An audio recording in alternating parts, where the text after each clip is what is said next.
Okay, so we are going to start with the hemat. ठीक है, हम हिमैट में इसको 3 पार्ट्स में करेंगे. RBC, WBC, platelet and transfusion medicine. सबसे पहले आता है आरबीसी.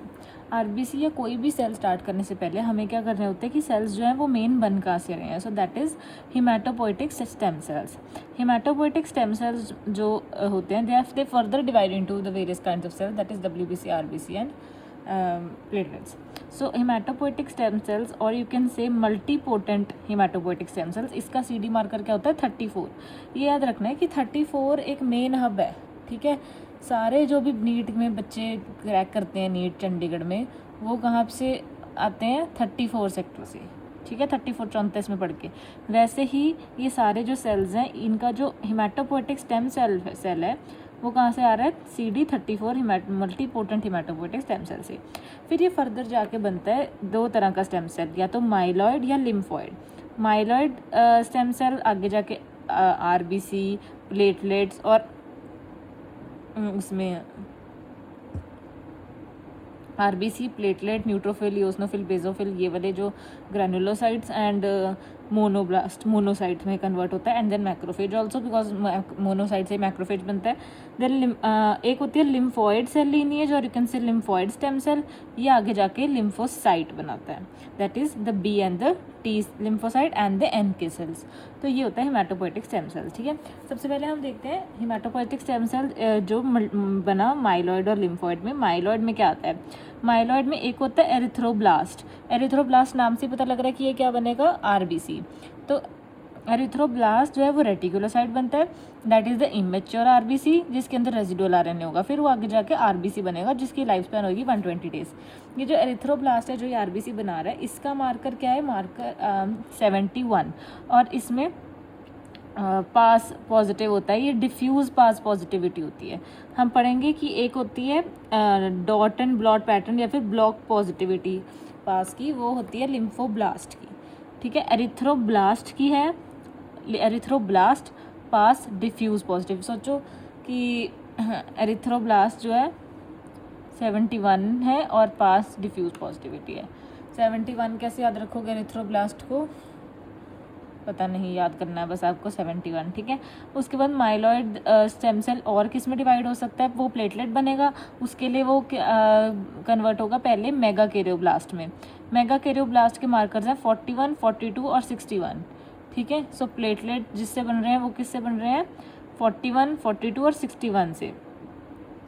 देन ये हो गया 41, 42, 61.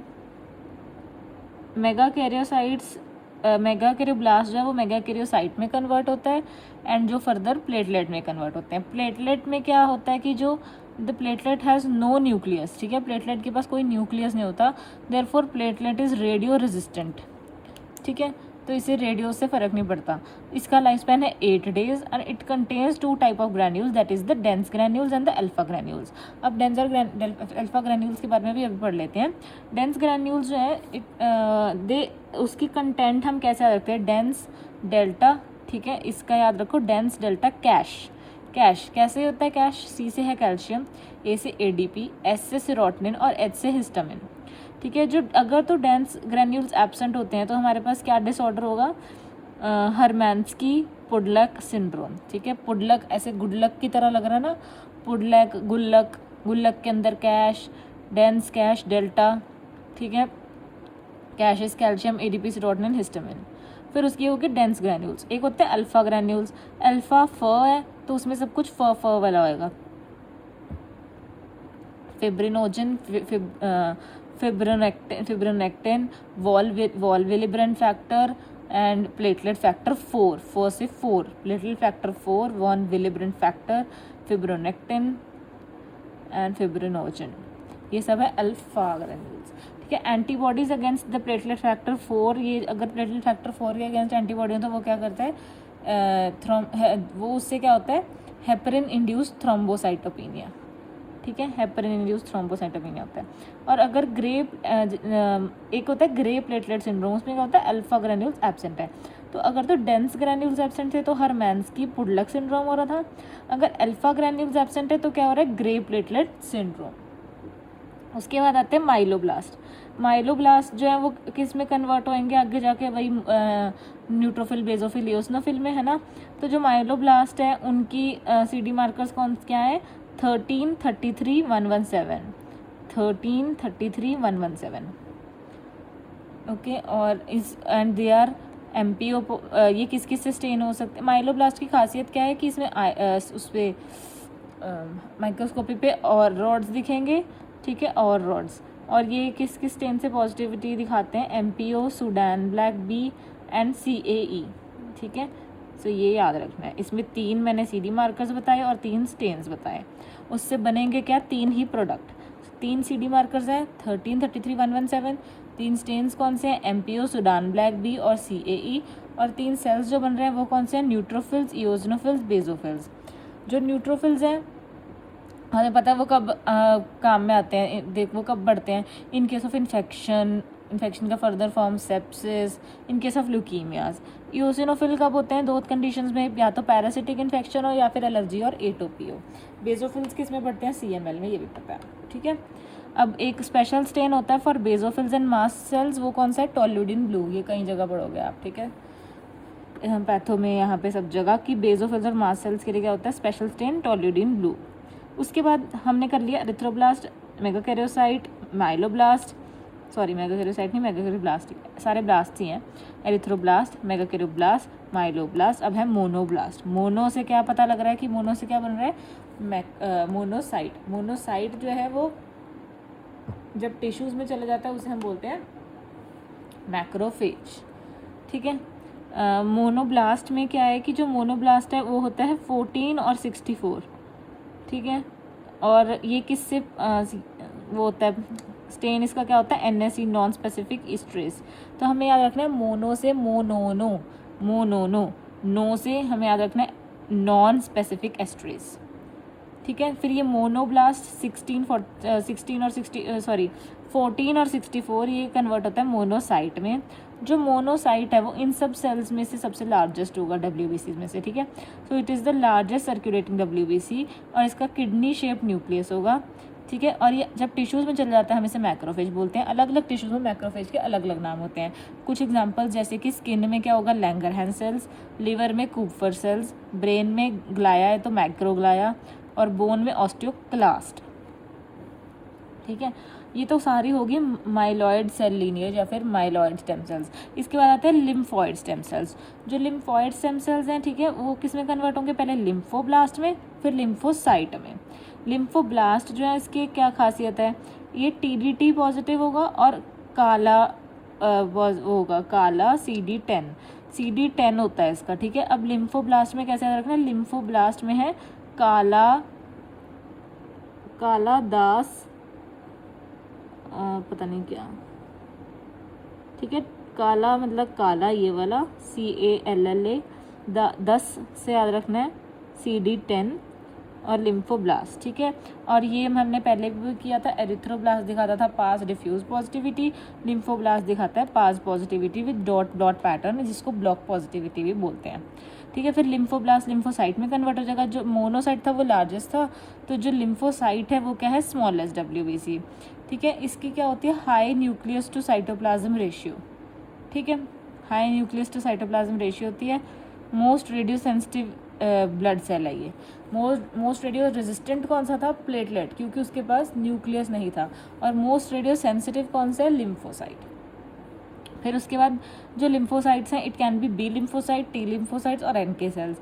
B लिम्फोसाइट्स जो हमें पता है ह्यूमोरल इम्यूनिटी के लिए होते हैं, एंटीबॉडीज़ बनाते हैं जिससे हम, ठीक है, तो इट एक्ट्स एज ये जाके वहाँ पे जाके क्या एक्ट करते हैं, एज एंटीजन प्रेजेंटिंग सेल्स। और B की पैन B सेल मार्कर याद रखना है हमेशा, वो क्या होता है, CD19 और PAX5। CD19 is main. फिर उसके बाद B सेल्स जो प्लाज्मा सेल्स में कन्वर्ट होता है, प्लाज्मा सेल्स जो होते हैं उनके लिए क्या होता है, 38 और 138, ठीक है। तनुप्रीत 138 और 1 को हटा दो तो 38। सो 38, 138 प्लाज्मा सेल्स और किस में होते हैं, मल्टीपल माइलोमा में, ठीक है। उसके बाद इसकी मॉर्फोलॉजी कैसी है, इसकी क्लॉक फेज क्रोमैटिन होता है, इसमें पेरीन्यूक्लियर गोल्जी हेलो होता है, ठीक है। So clock face chromatin, perinuclear Golgi halo. And it is anti CD38, जो ये CD मार्कर्स हैं वो किस में होंगे, मल्टीपल माइलोमा में। तो एंटी CD38 मार्कर को हम यूज़ कर सकते हैं मल्टीपल माइलोमा में, और उसका क्या ड्रग का नाम है, दरातुमुमैब, ठीक है, दरातुमुमैब। तो 138 मल्टीपल माइलोमा, 38 ये सब जो हैं ये मल्टीपल माइलोमा के कराते हैं। तो वो तन्नू है, ठीक है, 138 और 38, आई थिंक 138 तो मुझे लगता है वो थी गुरलीन। तो गुरलीन और तन्नू ये सब, ये दोनों 38 करा रहे हैं। तो ये इनको डराने के लिए एक ड्रग आया है दरातुमुमैब, ठीक है। उसके बाद टी लिम्फोसाइट्स, जो टी लिम्फोब्लास्ट होते हैं ना, अभी साइट की तो मैं बात बाद में करूँगी। जो टी लिम्फोब्लास्ट होते हैं वो एसिड फॉस्फेटेज पॉजिटिव होते हैं, ठीक है, जिसमें हमने काला कोला किया था ना, उसमें से जो टी वाले हैं वो एसिड फॉस्फेटेज पॉजिटिव होते हैं। अब टी सेल्स वैसे कौन सी इम्यूनिटी कराते हैं, हमें पता है CMI, सेल मीडिएटेड इम्यूनिटी। जो पैन टी सेल मार्कर होता है वो कौन सा होता है, CD3 मार्कर। उसके बाद टी सेल्स दो तरह के होते हैं, हेल्पर और साइटोटॉक्सिक। जो हेल्पर है वो CD4 होंगे, साइटोटॉक्सिक CD8 होंगे। देखो हेल्पर, जो हेल्प वो जितना मर्जी कर लें, हेल्पर को हमेशा कम नंबर ही मिलेंगे, ठीक है। सो 4 हेल्पर है, 8 साइटोटॉक्सिक है। हेल्पर वाला 4 है तो वो किसके साथ इंटरेक्ट करेगा, MHC2 से, क्योंकि 4 2 ज़ा 8। साइटोटॉक्सिक वाला 8 है, वो किससे इंटरेक्ट करेगा, MHC1 से, बिकॉज 8 1 ज़ा 8, ठीक है। ये किस किस सेल्स में होते हैं, हेल्पर वाला होता है BDM में, और साइटोटॉक्सिक सब में होते हैं, ठीक है। टॉक्सिक तो आजकल सारे ही लोग हैं, ठीक है। तो सारे न्यूक्लिएटेड सेल्स में होते हैं, न्यूक्लिएटेड सेल्स में सब में ऐसे याद रखना है, न्यूक्लिएटेड, एक्सेप्ट 2 तरह के cells, sperm and RBC। Sperm and RBC को छोड़ के बाकी सब में होते हैं। और हेल्पर वाले जो है BDM में होते हैं, या BMD जो भी कह लो, वो क्या होते हैं, B सेल्स, मैक्रोफेजेस और डेंड्रिटिक सेल्स, ठीक है, ये हेल्पर होते हैं। लास्ट में आ गया NK cells, natural killer cells. इसके मार्कर क्या होंगे, NK को याद रखना है, ये बाहुबली है, ठीक है। ये देखता है कि किस किस के पास आई कार्ड नहीं है उसे मैं हटाऊँ, मतलब किस किस के पास MHC1 नहीं है उसे मैं डिस्ट्रॉय कर दूँ। और किन के पास नहीं होता ये MHC1, या तो कोई ट्यूमर सेल है, ठीक है, ट्यूमर्स का सेल है, कैंसर सेल है, कोई वायरल इन्फेक्टेड सेल है, तो उन सबको ये डिस्ट्रॉय करता है। तो ये NK क्या है, नेचुरल किलर बाहुबली। और इसके मार्कर्स क्या होंगे, इसकी वो है 16, 56 और 94। इसका 94 kg वेट है, 56 चेस्ट है और 16 बाइसेप्स है, ठीक है। So 16 biceps, 56 chest, 94 weight. And it uses, कैसे करेगा किल बाहुबली, इसके पास अब कुछ तो हथियार होएगा ही ना। उसमें क्या होगा, perforin granzyme mechanism and induces apoptosis. तो एपोप्टोसिस किलिंग तो कर रहा है with the help of perforin granzyme mechanism, ठीक है। अब एक बार रिवाइज कर लेते हैं जो CD मार्कर्स थे। CD71 था वैसे, ये पता नहीं मैंने 17 क्यों लिखा है, 71 था, गलत लिख दिया होगा। RBC के लिए 71, ठीक है। प्लेटलेट के लिए क्या था, 41, 42, 61। माइलोब्लास्ट के लिए 13, 33, 113। इसमें 3 ये थे, 3 स्टेन थे, MPO, सूडान ब्लैक, B और CAE, और 3 ही प्रोडक्ट्स बन रहे थे, न्यूट्रोफिल, बेजोफिल, इओसिनोफिल, ठीक है। उसके बाद मोनोब्लास्ट में है 14 और 64। लिम्फोब्लास्ट में है 10 लिम्फोब्लास्ट है, काला 10, ठीक है, काला 10। उसके बाद पैन B सेल मार्कर था CD19। प्लाज्मा में कौन से थे, तनु और गुरलीन मल्ली 38 और 138। पैन T सेल मार्कर कौन सा था, 3। और T में से आगे हेल्पर और साइटोटॉक्सिक थे, हेल्पर इज़ 4 कम नंबर वाला, साइटोटॉक्सिक इज़ 8। उसके बाद NK cells Baahubali, 16 biceps, 56 chest and 94 kg weight, ठीक है। अब ये एक LCA होता है, LCA का मार्कर क्या है, CD45। तो ये हमारा हो गया हेमाटोपोएटिक स्टेम सेल्स। उसके बाद आ जाती है डायग्नोस्टिक। अभी मैंने RBC शुरू करना है, पहले हम थोड़ा बेसिक सा देख रहे हैं। डायग्नोस्टिक टेक्निक्स, जो हेमाट में हम डायग्नोस्टिक टेक्निक यूज़ करते हैं वो क्या होगी, फ्लो साइटोमेट्री। इसमें क्या होता है कि हमें कोई भी फ्लो कराना है, बस ऐसे याद रखो, तो हम कोई भी फ्लूइड को वो ले सकते हैं एज अ सैम्पल। इसको हम इम्यूनोफिनोटाइपिंग भी बोलते हैं, ठीक है, इम्यूनोफिनोटाइपिंग और फ्लो साइटोमेट्री। इसमें क्या है, हम कैसे रिजल्ट दिखाते हैं, या तो हम ऐसे स्कैटर प्लॉट बना सकते हैं या हम ऐसे हिस्टोग्राम बना सकते हैं, ठीक है। It is use to detect the CD markers in the leukaemia and the lymphomas, ठीक है। तो हम क्या करेंगे, ऐसे प्लॉट करते वक्त CD मार्कर्स जो है इनकी एक्सेस बनाएंगे और फिर हम देखेंगे कि ये रिजल्ट कहाँ आ रहा है। अब फर्स्ट वाले में देखो, इधर क्या है TDT और इधर है CD22, ठीक है। जो TDT CD22 तो हमने पिछले पेज पे नहीं पढ़ा, पर TDT किस में था, लिम्फोब्लास्ट में। ठीक है, तो ये क्या हो जाएगा, CD22 और TDT, ये बी सेल का ALL होगा। नेक्स्ट क्या है, CD10 और 19, 10 किस में था, ये भी कालादास लिम्फोब्लास्ट में था। ठीक है, CD19 बी सेल मार्कर है, तो ये भी बी सेल ALL हो जाएगा। ये दोनों जो इस साइड है अगर, ये तो पॉजिटिव हो गए। अब इसमें CD एक सेकेंड, CD64 और 34, CD64 और 34, 64 था मोनोब्लास्ट, है ना। ठीक है, तो ये 63 में इस वाली साइड है, तो मतलब ये मोनोब्लास्टिक, सॉरी ये मोनोसिटिक नहीं है।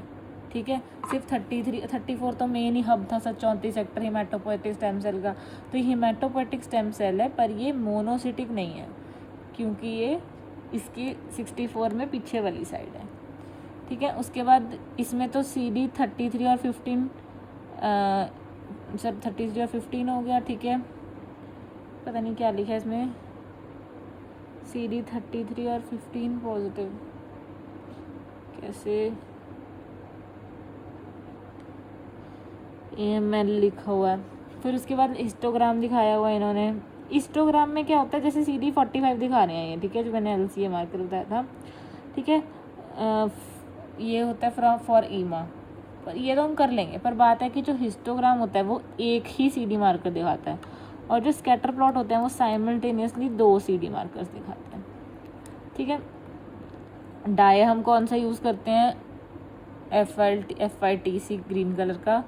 एक हमारे पास ना स्कैटर प्लॉट में होता है एक फॉरवर्ड स्कैटर, एक साइड स्कैटर। जो फॉरवर्ड स्कैटर होता है वो साइज़ के बारे में बताता है, और जो साइड स्कैटर है वो ग्रैनुलैरिटी के बारे में बताता है। ठीक है, forward scatter size, side scatter granularity. उसके बाद आगे कुछ ये रहे इंपॉर्टेंट वो मार्कर्स, CD मार्कर्स हम कर चुके हैं। Blast hematopoietic stem cell CD34, T cell के लिए 3, B के लिए 19, 20 भी साथ में होता है। ठीक है, मेन तो पैन B सेल 19 होता है, बट 19, 20 पैक्स 5। हेल्पर के लिए CD4, साइटोटॉक्सिक के लिए CD8, NK के लिए 16, 56, 94, हमें पता है बाहुबली। मायोब्लास्ट के लिए 13, 33, 117, मोनोब्लास्ट के लिए 14, 64, मेगा कैरोसाइट के लिए 41, 42, 61, प्लाज्मा सेल के लिए 38, 138, और लिम्फोब्लास्ट के लिए TDT, CD10 काला, कॉमन काला का मतलब क्या होता है, कॉमन ALL एंटीजन। ठीक है, उसके बाद साइटोकेमिकल स्टेन्स देखे हम क्या क्या होते हैं। एक होते हैं पास पॉजिटिविटी हमने देखी थी, जो डिफ्यूज है वो एरिथ्रोब्लास्ट में थी। ब्लॉक एंड डॉट या फिर जो भी है डॉट ब्लॉट या ब्लॉक पॉजिटिविटी वो लिम्फोब्लास्ट में थी। MPU माइलोपेरोक्सीडेज नाम में ही है, वो माइलोब्लास्ट में होगा, जिसमें हमने 3 देखे थे। NSC भी हमने कर लिया था, ये किस में था, नॉन स्पेसिफिक है, तो मोनोब्लास्ट, मोनोसाइट। ठीक है, उसके बाद आ गया साइटोजेनेटिक्स। ये इसमें हम क्या करते हैं, इसमें हम क्रोमोसोमल एबनॉर्मेलिटीज़ को डिटेक्ट करते हैं using the fluorescence in situ hybridization, that is FISH. It is use for detecting translocations in leukemia. जैसे मान लो ये फिश है, फ्लोरोसेंस इन सिटू हाइब्रिडाइजेशन, इसमें हम वो भी फाइंड आउट कर सकते हैं, फिलाडेल्फिया क्रोमोसोम। ठीक है, 19 और 22 की फ्यूजन को देख के, तो ये इसमें ये सब होता है। उसके बाद एक एक्स्ट्रा पॉइंट क्या है, रोमेनोस्की जो स्टेन करते हैं हम, रोमेनोस्की फैमिली ऑफ स्टेन्स, उसमें कौन कौन से स्टेन्स आते हैं, उसमें आते हैं एक तो जिम्सा स्टेनिंग, लीशमैन, ये तो पता है, ये जिम्सा, लीशमैन, और ये इकट्ठे याद करते होते हैं रिट, जेनर, फील्ड। ठीक है, Giemsa, Leishman, Wright, Jenner, Field, ये सब कुछ रोमेनोस्की फैमिली में है। जो F से फील्ड स्टेन है, ये हम किसके लिए यूज़ करते हैं, फॉर प्लाज्मोडियम फैल्सीपेरम। ठीक है, उसके बाद जो सुप्रावाइटल स्टेन वो होता है, वो किस में होता है, वो होता है it is use to stain RNA in living condition. ठीक है, तो RNA जो लिविंग कंडीशन में उसे स्टेन करने के लिए हम ये रोमेनोस्की नहीं, स्पेशल सुप्रावाइटल स्टेन यूज़ करते हैं अंडर न्यू मिथाइलिन ब्लू और ब्रिलियंट क्रिसाइल ब्लू। क्या क्या हो सकता है, new methylene blue, brilliant cresyl blue. ठीक है, जो न्यू मिथाइलिन ब्लू है वो बेस्ट सुप्रावाइटल स्टेन है। Is it clear? इसके बाद हम चलते हैं RBC पे। चलो, RBC हमें पता है किससे बनता है, पहले प्लूरिपोटेंट हेमाटोपोएटिक स्टेम सेल होगा, जो पहले कन्वर्ट होगा प्रो एरिथ्रोब्लास्ट में। ठीक है, फिर वो एरिथ्रोब्लास्ट में फिर वो इमेच्योर रेटिकुलोसाइट में, फिर वो एरिथ्रोसाइट या आरबीसी में, जिसकी लाइफ स्पैन होती है 120 डेज। ठीक है, अब सबसे पहले क्या होता है कि इसको और डिटेल में देखते हैं। जो प्रो एरिथ्रोब्लास्ट है उसको हम प्रो नॉर्मोब्लास्ट भी बोलते हैं। तो अगर हम इसको, क्योंकि आरबीसी में कन्वर्ट हो रहा है, अगर हम इसको इलेक्ट्रॉन माइक्रोस्कोपी पे देखेंगे ना तो हम हीमोग्लोबिन देख सकते हैं, पर हमें उसके लिए लाइट माइक्रोस्कोप नहीं, इलेक्ट्रॉन माइक्रोस्कोप यूज़ करना पड़ेगा। लेकिन जो एरिथ्रोब्लास्ट है, ठीक है, इसको हम क्या बोलते हैं, नॉर्मोब्लास्ट। जैसे ये है प्रो एरिथ्रोब्लास्ट, ये प्रो नॉर्मोब्लास्ट है, नॉर्मोब्लास्ट। तो जो एरिथ्रोब्लास्ट है ये आगे 3 टाइप्स का होता है। ठीक है, it is BPO, that is basophilic, polychromatic, orthochromic. ठीक है, बेजोफिलिक, पॉलीक्रोमैटिक, ऑर्थोक्रोमिक, BPO। इसमें सब में हीमोग्लोबिन सिंथेसिस स्टार्ट हो जाती है। अब जो P है, ठीक है, पॉलीक्रोमैटोफिलिक, इसमें हम लाइट यहाँ तक से पहुँच जाएंगे तो अब हम लाइट माइक्रोस्कोपी पे भी देख सकते हैं हीमोग्लोबिन। ठीक है, उसके बाद रेटिकुलोसाइट में क्या होता है कि वो धीरे धीरे न्यूक्लियस वगैरह लॉस हो गया, कुछ ऑर्गेनेल लॉस हो गया, रेटिकुलोसाइट में कन्वर्ट हो गया। पर जो रेटिकुलोसाइट है, ठीक है, it is approximately 1% of circulating RBCs. फिर अगर ये सारे रिमेनिंग ऑर्गेनेलीज लूज़ कर देगा तो ये किस में कन्वर्ट हो जाएगा, एरिथ्रोसाइट में। ठीक है, अब first cell to show haemoglobin on electron microscope हमने कौन सा पढ़ा, ये pro erythroblast. First cell to show haemoglobin on light microscopy वो कौन सा था, polychromatic erythroblast. First cell to come in peripheral circulation में कौन सा आता है, ये वाला रेटिकुलोसाइट। ये सब तो बोन मैरो में है ना, ये है जो बीच में बोन मैरो और ब्लड के, तो पहले सर्कुलेशन में ये आया, ये अप्रॉक्स 1% होता है। ठीक है, रेटिकुलोसाइट्स के बारे में और देख लेते हैं। रेटिकुलोसाइट्स जो है वो उसके अंदर रेटिकुलम ऑफ आरएनए होता है, इसलिए वो किससे स्टेन होएगा, सुप्रावाइटल स्टेन से। ठीक है, जो कि आरएनए को स्टेन करते हैं, और सो राइबोसोम्स को भी। ठीक है, ये अराउंड 1%, मतलब वही होगा 0.5 to 1.5। ठीक है, रेटिकुलोसाइट्स जो है इमेच्योर आरबीसी होते हैं, वो किस में इंक्रीज होंगे, ऑब्वियसली इन हीमोलिटिक अनीमिया में। तो इसमें इन्होंने सुप्रावाइटल स्टेन यूज़ किया है, ब्रिलियंट क्रिसाइल ब्लू। ठीक है, पर रेटिकुलोसाइट काउंट जो होता है वो एक होता है रेटिकुलोसाइट काउंट, पर एक होता है करेक्टेड रेटिकुलोसाइट काउंट। क्योंकि अगर मान लो किसी बंदे में एनीमिया है, उसका हीमोग्लोबिन ऑलरेडी कम है, तो उसका रेटिक काउंट तो ऑब्वियसली कम हो जाएगा। ठीक है, हीमोलिटिक एनीमियाज में कई कंडीशंस में वो वेरी करता है, पर हमें अगर उसे एग्जैक्ट मेजर करना है तो हम रेटिकुलोसाइट नहीं, हम करेक्टेड रेटिकुलोसाइट जो है वो मेजर करेंगे। उसका फॉर्मूला क्या होएगा कि हम जो जितना रेटिक काउंट है, ठीक है, नॉर्मल कितना होता है, अराउंड 1 हमें पता है ना, पर हाँ इसको हम थोड़ा रेंज में लेंगे, 0.5 to 2%। तो हम लेंगे उस बंदे का रेटिकुलोसाइट काउंट, ठीक है, इनटू उसका जो हीमोग्लोबिन है अपॉन 45। ठीक है, अब ये देखो इसका मतलब क्या है। अच्छा, हीमोग्लोबिन के ऊपर नॉर्मल, दोबारा से फॉर्मूला करते हैं। करेक्टेड रेटिकुलोसाइट काउंट का फॉर्मूला है रेटिकुलोसाइट काउंट इनटू पेशेंट का जो हीमोग्लोबिन है अपॉन जो नॉर्मल हीमोग्लोबिन होता है, जो कि हम अराउंड 15 लेते हैं। पर अगर हमें हीमोग्लोबिन की फॉर्म में नहीं करना, हमें इसको पीसीवी की फॉर्म में करना है, तो इसका फॉर्मूला क्या बनेगा, retic count into patients haematocrit मतलब पीसीवी अपॉन 45। तो इसके 2 फॉर्मूले हैं।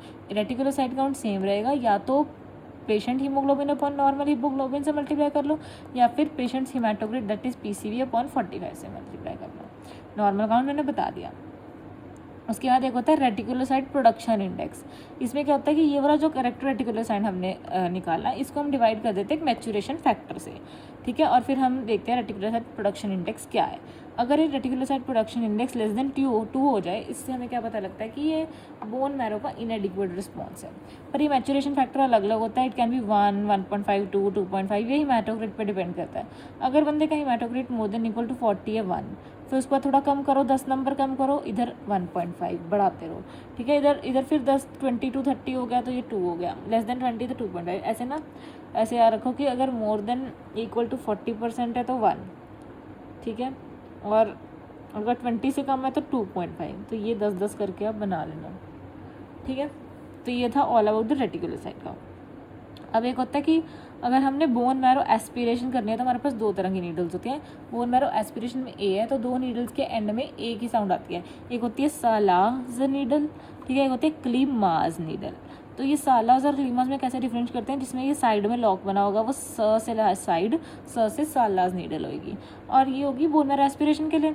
ठीक है, एक होती है बोन मैरो बायोप्सी के लिए नीडल, वो ये है जो टी शेप होती है। तो ये core bone marrow biopsy needle है। इस ये पहले जमशेदी नीडल के फॉर्म में भी आती होती थी, जमशेदी नीडल। ठीक है, तो जब हम नॉर्मल बोन मैरो बायोप्सी करते हैं ना अडल्ट में, तो उसमें हमें सेल इस टू फैट रेशियो 1:1 दिखती है, ठीक है।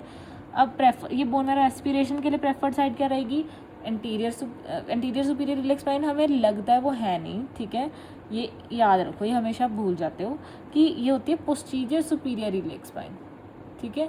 सो ये है पोस्टीरियर सुपीरियर इलेक्स स्पाइन, चाइल्ड में होते हैं टीबिया। पर अगर पेशेंट ओबीज है, हम ये वहाँ से नहीं ले सकते पोस्टीरियर सुपीरियर इलेक्स स्पाइन से, फिर हम एंटीरियर सुपीरियर इलेक्स स्पाइन से लेते हैं, ठीक है। और क्वेश्चन में अगर आए कि अगर पेशेंट को थ्रोम्बोसाइटोपेनिया है, मतलब कि ऑलरेडी सेल्स कम है, तो क्या वो कॉन्ट्राइंडिकेशन है बोन मैरो बायोप्सी के लिए? नो, तो it is not a contraindication. मतलब प्लेटलेट कम है, इसका मतलब ये नहीं है कि हम उसकी बायोप्सी नहीं करेंगे। पर हाँ, अगर प्लेटलेट 20,000 से भी कम है ना, तो हम क्या करेंगे, पहले उससे प्लेटलेट चढ़ा देंगे, ट्रांसफ्यूज करो प्लेटलेट्स बिफोर द प्रोसीजर, ताकि रिस्क ना हो ब्लीडिंग का। उसके बाद नेक्स्ट की हीमोग्लोबिन वगैरह बन कहाँ से रहा है, तो सबसे पहले हमारे पास क्या होता है इन वो फीटस में, जब वो अभी बच्चा पैदा नहीं हुआ, ठीक है, इन प्रीनेटल स्टेट, तो क्या होगा, सबसे पहले कहाँ से एरिथ्रोपोइसिस आरबीसी की सिंथेसिस स्टार्ट होएगी, योक सैक से, ठीक है। योक सैक में स्टार्ट होएगी कुछ वीक्स तक, फिर उसके बाद अराउंड 6 वीक्स में वो फिर लीवर से स्टार्ट हो जाएगा। और लीवर को सपोर्ट करता है कौन सा ऑर्गन? स्प्लीन। लीवर और स्प्लीन करते रहेंगे जब तक अराउंड 24+ वीक्स नहीं हो जाते ना, तो वो ये दोनों अच्छे से करेंगे। पर कुछ यहाँ पे अराउंड 20 वीक्स के आसपास बोन मैरो शुरू कर देता है, और फिर पूरी ज़िंदगी ये काम बोन मैरो का ही होता है। लीवर और स्प्लीन तो बस नेटल टाइम में उसको सपोर्ट कर रहे हैं, ठीक है। तो एक हमारे पास होता है सबसे पहले फीटल हीमोग्लोबिन, ठीक है। फीटल हीमोग्लोबिन में क्या होता है? अल्फा और गामा, ठीक है। अल्फा तो रहता ही रहता है, फिर गामा कम होता है और बीटा आ जाता है, तो अल्फा और बीटा मिलके क्या बनाते हैं? एडल्ट हीमोग्लोबिन, ठीक है। तो ये था एरिथ्रोपोइसिस में। तो यहाँ पे यही सेम बात लिखी है, site of erythropoiesis 3 to 6 weeks तो योक सैक होती है जो प्रिमिटिव हेमाटोपोइसिस कराती है। 6 वीक्स ऑनवर्ड्स लिवर आ जाता है मेन, एंड 1 हफ्ते बाद उसकी हेल्प करने स्प्लीन भी आ जाएगा, स्प्लीन ऑल्सो कॉन्ट्रीब्यूट्स। फिर अराउंड 20 वीक्स 18 to 20 वीक्स से bone marrow becomes the major site and continues after birth. Liver is the main foetal haematopoietic organ until late gestation, ठीक है। लिवर अपना काम पूरी जेस्टेशन में करेगा अच्छे से। बोन मैरो जो है वो करना स्टार्ट कर देगा 18-20 वीक्स पे, पर वो फुली डोमिनेट्स आफ्टर बर्थ करता है, क्योंकि पहले लिवर भी कर रहा है। हीमोग्लोबिन चेंज कौन सी होती है? अल्फा तो थ्रू आउट लाइफ प्रेजेंट होती है, बिकॉज अल्फा फीटल हीमोग्लोबिन में भी है और एडल्ट हीमोग्लोबिन में भी है। गामा ये फीटल में ज़्यादा होती है and goes away in adult. Gamma goes in adult. बेटा तो जब ऐसे नहीं कहते बेटा हुआ है, बच्चा पैदा हुआ है, तो वो आफ्टर बर्थ ही बोलते हैं ना, पहले तो पता ही नहीं होता बेटा बेटी है ना। तो बेटा या beta it increases after birth, बेटा कम्स आफ्टर बर्थ ओनली, ठीक है। सो HbA को, अब HbA एडल्ट भी 2 तरह का होता है, HbA1 HbA2। HbA1 में क्या होता है, जो कि हमारा मेन 95 to 98% हीमोग्लोबिन है, उसमें होते हैं अल्फा 2 बीटा 2। लेकिन A2 में क्या होएगा? अल्फा 2 डेल्टा 2, ये 2 to 3% होता है। HbF में क्या होता है? अल्फा 2 गामा 2, ये लेस देन 1% एडल्ट में होता है। एक होता है हमारे पास जो थैलेसीमिया है, उसमें हमारे पास ये एडल्ट हीमोग्लोबिन ढंग से नहीं बन पाता, ठीक है। पर फ़र्क होता है, एक होता है बीटा थैलेसीमिया माइनर, एक होता है बीटा थैलेसीमिया मेजर में तो हमें पता है बहुत ज़्यादा HbF होता है, फीटल हीमोग्लोबिन होता है, तो ये HbA तो होता ही नहीं है या फिर बहुत कम होता है। लेकिन माइनर में क्या होगा कि HbA2 होएगा, ठीक है, F थोड़ा सा बढ़ेगा, मेन A2 होएगा माइनर में। तो A2 अगर मोर देन 3.5% हो तो मतलब वो बीटा थैलेसीमिया माइनर है, ठीक है। ये हो गया।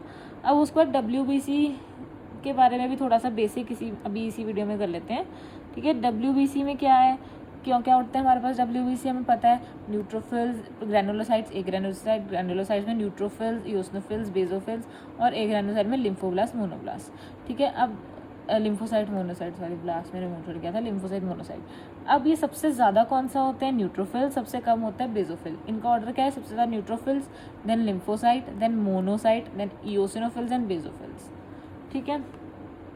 उसके बाद ये बनते कैसे हैं? सबसे पहले हमारे पास होता है माइलोब्लास्ट, ठीक है। फिर हमें क्या मिलेगा?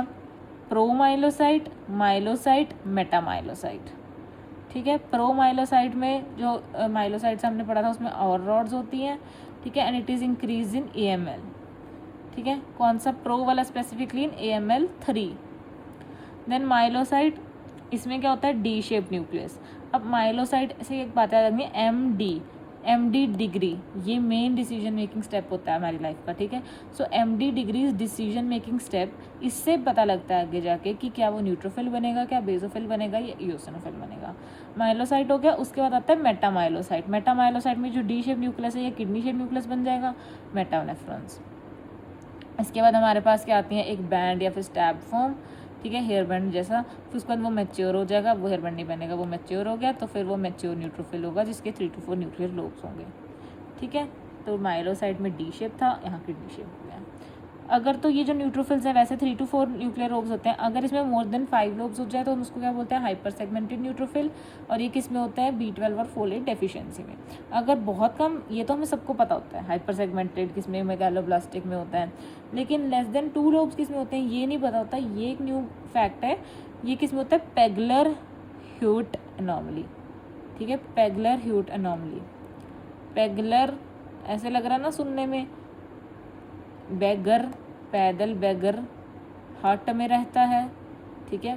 पेगलर ह्यूट, बैगर हट में, क्योंकि वो बैगर क्यों है, क्योंकि उसके पास 2 से भी कम लोग हैं, ठीक है, ऐसे याद रख लो। एक होता है pseudo Pelger Huet cells, they are classic peripheral smear for MDS, ठीक है। एक होता है स्यूडो पेगलर ह्यूट, है ये बैगर हट में रहता है, पर ये स्यूडो है, सिर्फ कहता है, असली में तो इसको MD डिग्री कर रहा है, MDS, बल्कि MD सुपर स्पेशलाइजेशन पता है क्या क्या कर रहा है, तो वो स्यूडो है। तो अगर स्यूडो पेगलर ह्यूट सेल्स होंगे तो वो किसके स्मीयर में दिखेंगे, जो MDS होगा, ठीक है। और एक जो स्यूडो ह्यूट सिंपल है उसमें less than 2 lobes. Then next हो गया लैब स्कोर, ठीक है। लैब स्कोर जो है वो नॉर्मल कितना होता है पहले कर लेते हैं, 40 to 100। लैब की फुल फॉर्म क्या है, ल्यूकोसाइट एल्कलाइन फॉस्फेटेज स्कोर। अब मैंने यहाँ पे तुम्हें बताया था कि जो ये होते हैं लिम्फोब्लास्ट, है ना, लिम्फोब्लास्ट नहीं, ल्यूकोसाइट, हाँ, एसिड फॉस्फेटेज होता है टी लिम्फोब्लास्ट, पर चलो इसको छोड़ो, इस लैब को ही करते हैं। ल्यूकोसाइट अल्कलाइन फॉस्फेटेज, मेरे को लैब अल्कलाइन फॉस्फेटेज याद आ गया ना, ठीक है। ये हम क्यों करते हैं टेस्ट, डिफरेंशिएट करने के लिए कि ल्यूकेमॉइड रिएक्शन है सिर्फ या फिर CML है, ठीक है। तो हम कैसे याद रखेंगे, ये देखो 3 लेटर्स याद रखने हैं। जो लैब है उसमें 3 लेटर्स होते हैं, वो लो 3 लेटर्स किस में होता है, CML और PNH। तो lab is low in CML और PNH, ठीक है। So done on left shift of WBC lineage, that is presence of immature neutrophil precursor in the peripheral blood. Lab staining helps differentiate leukemoid reaction with versus CML.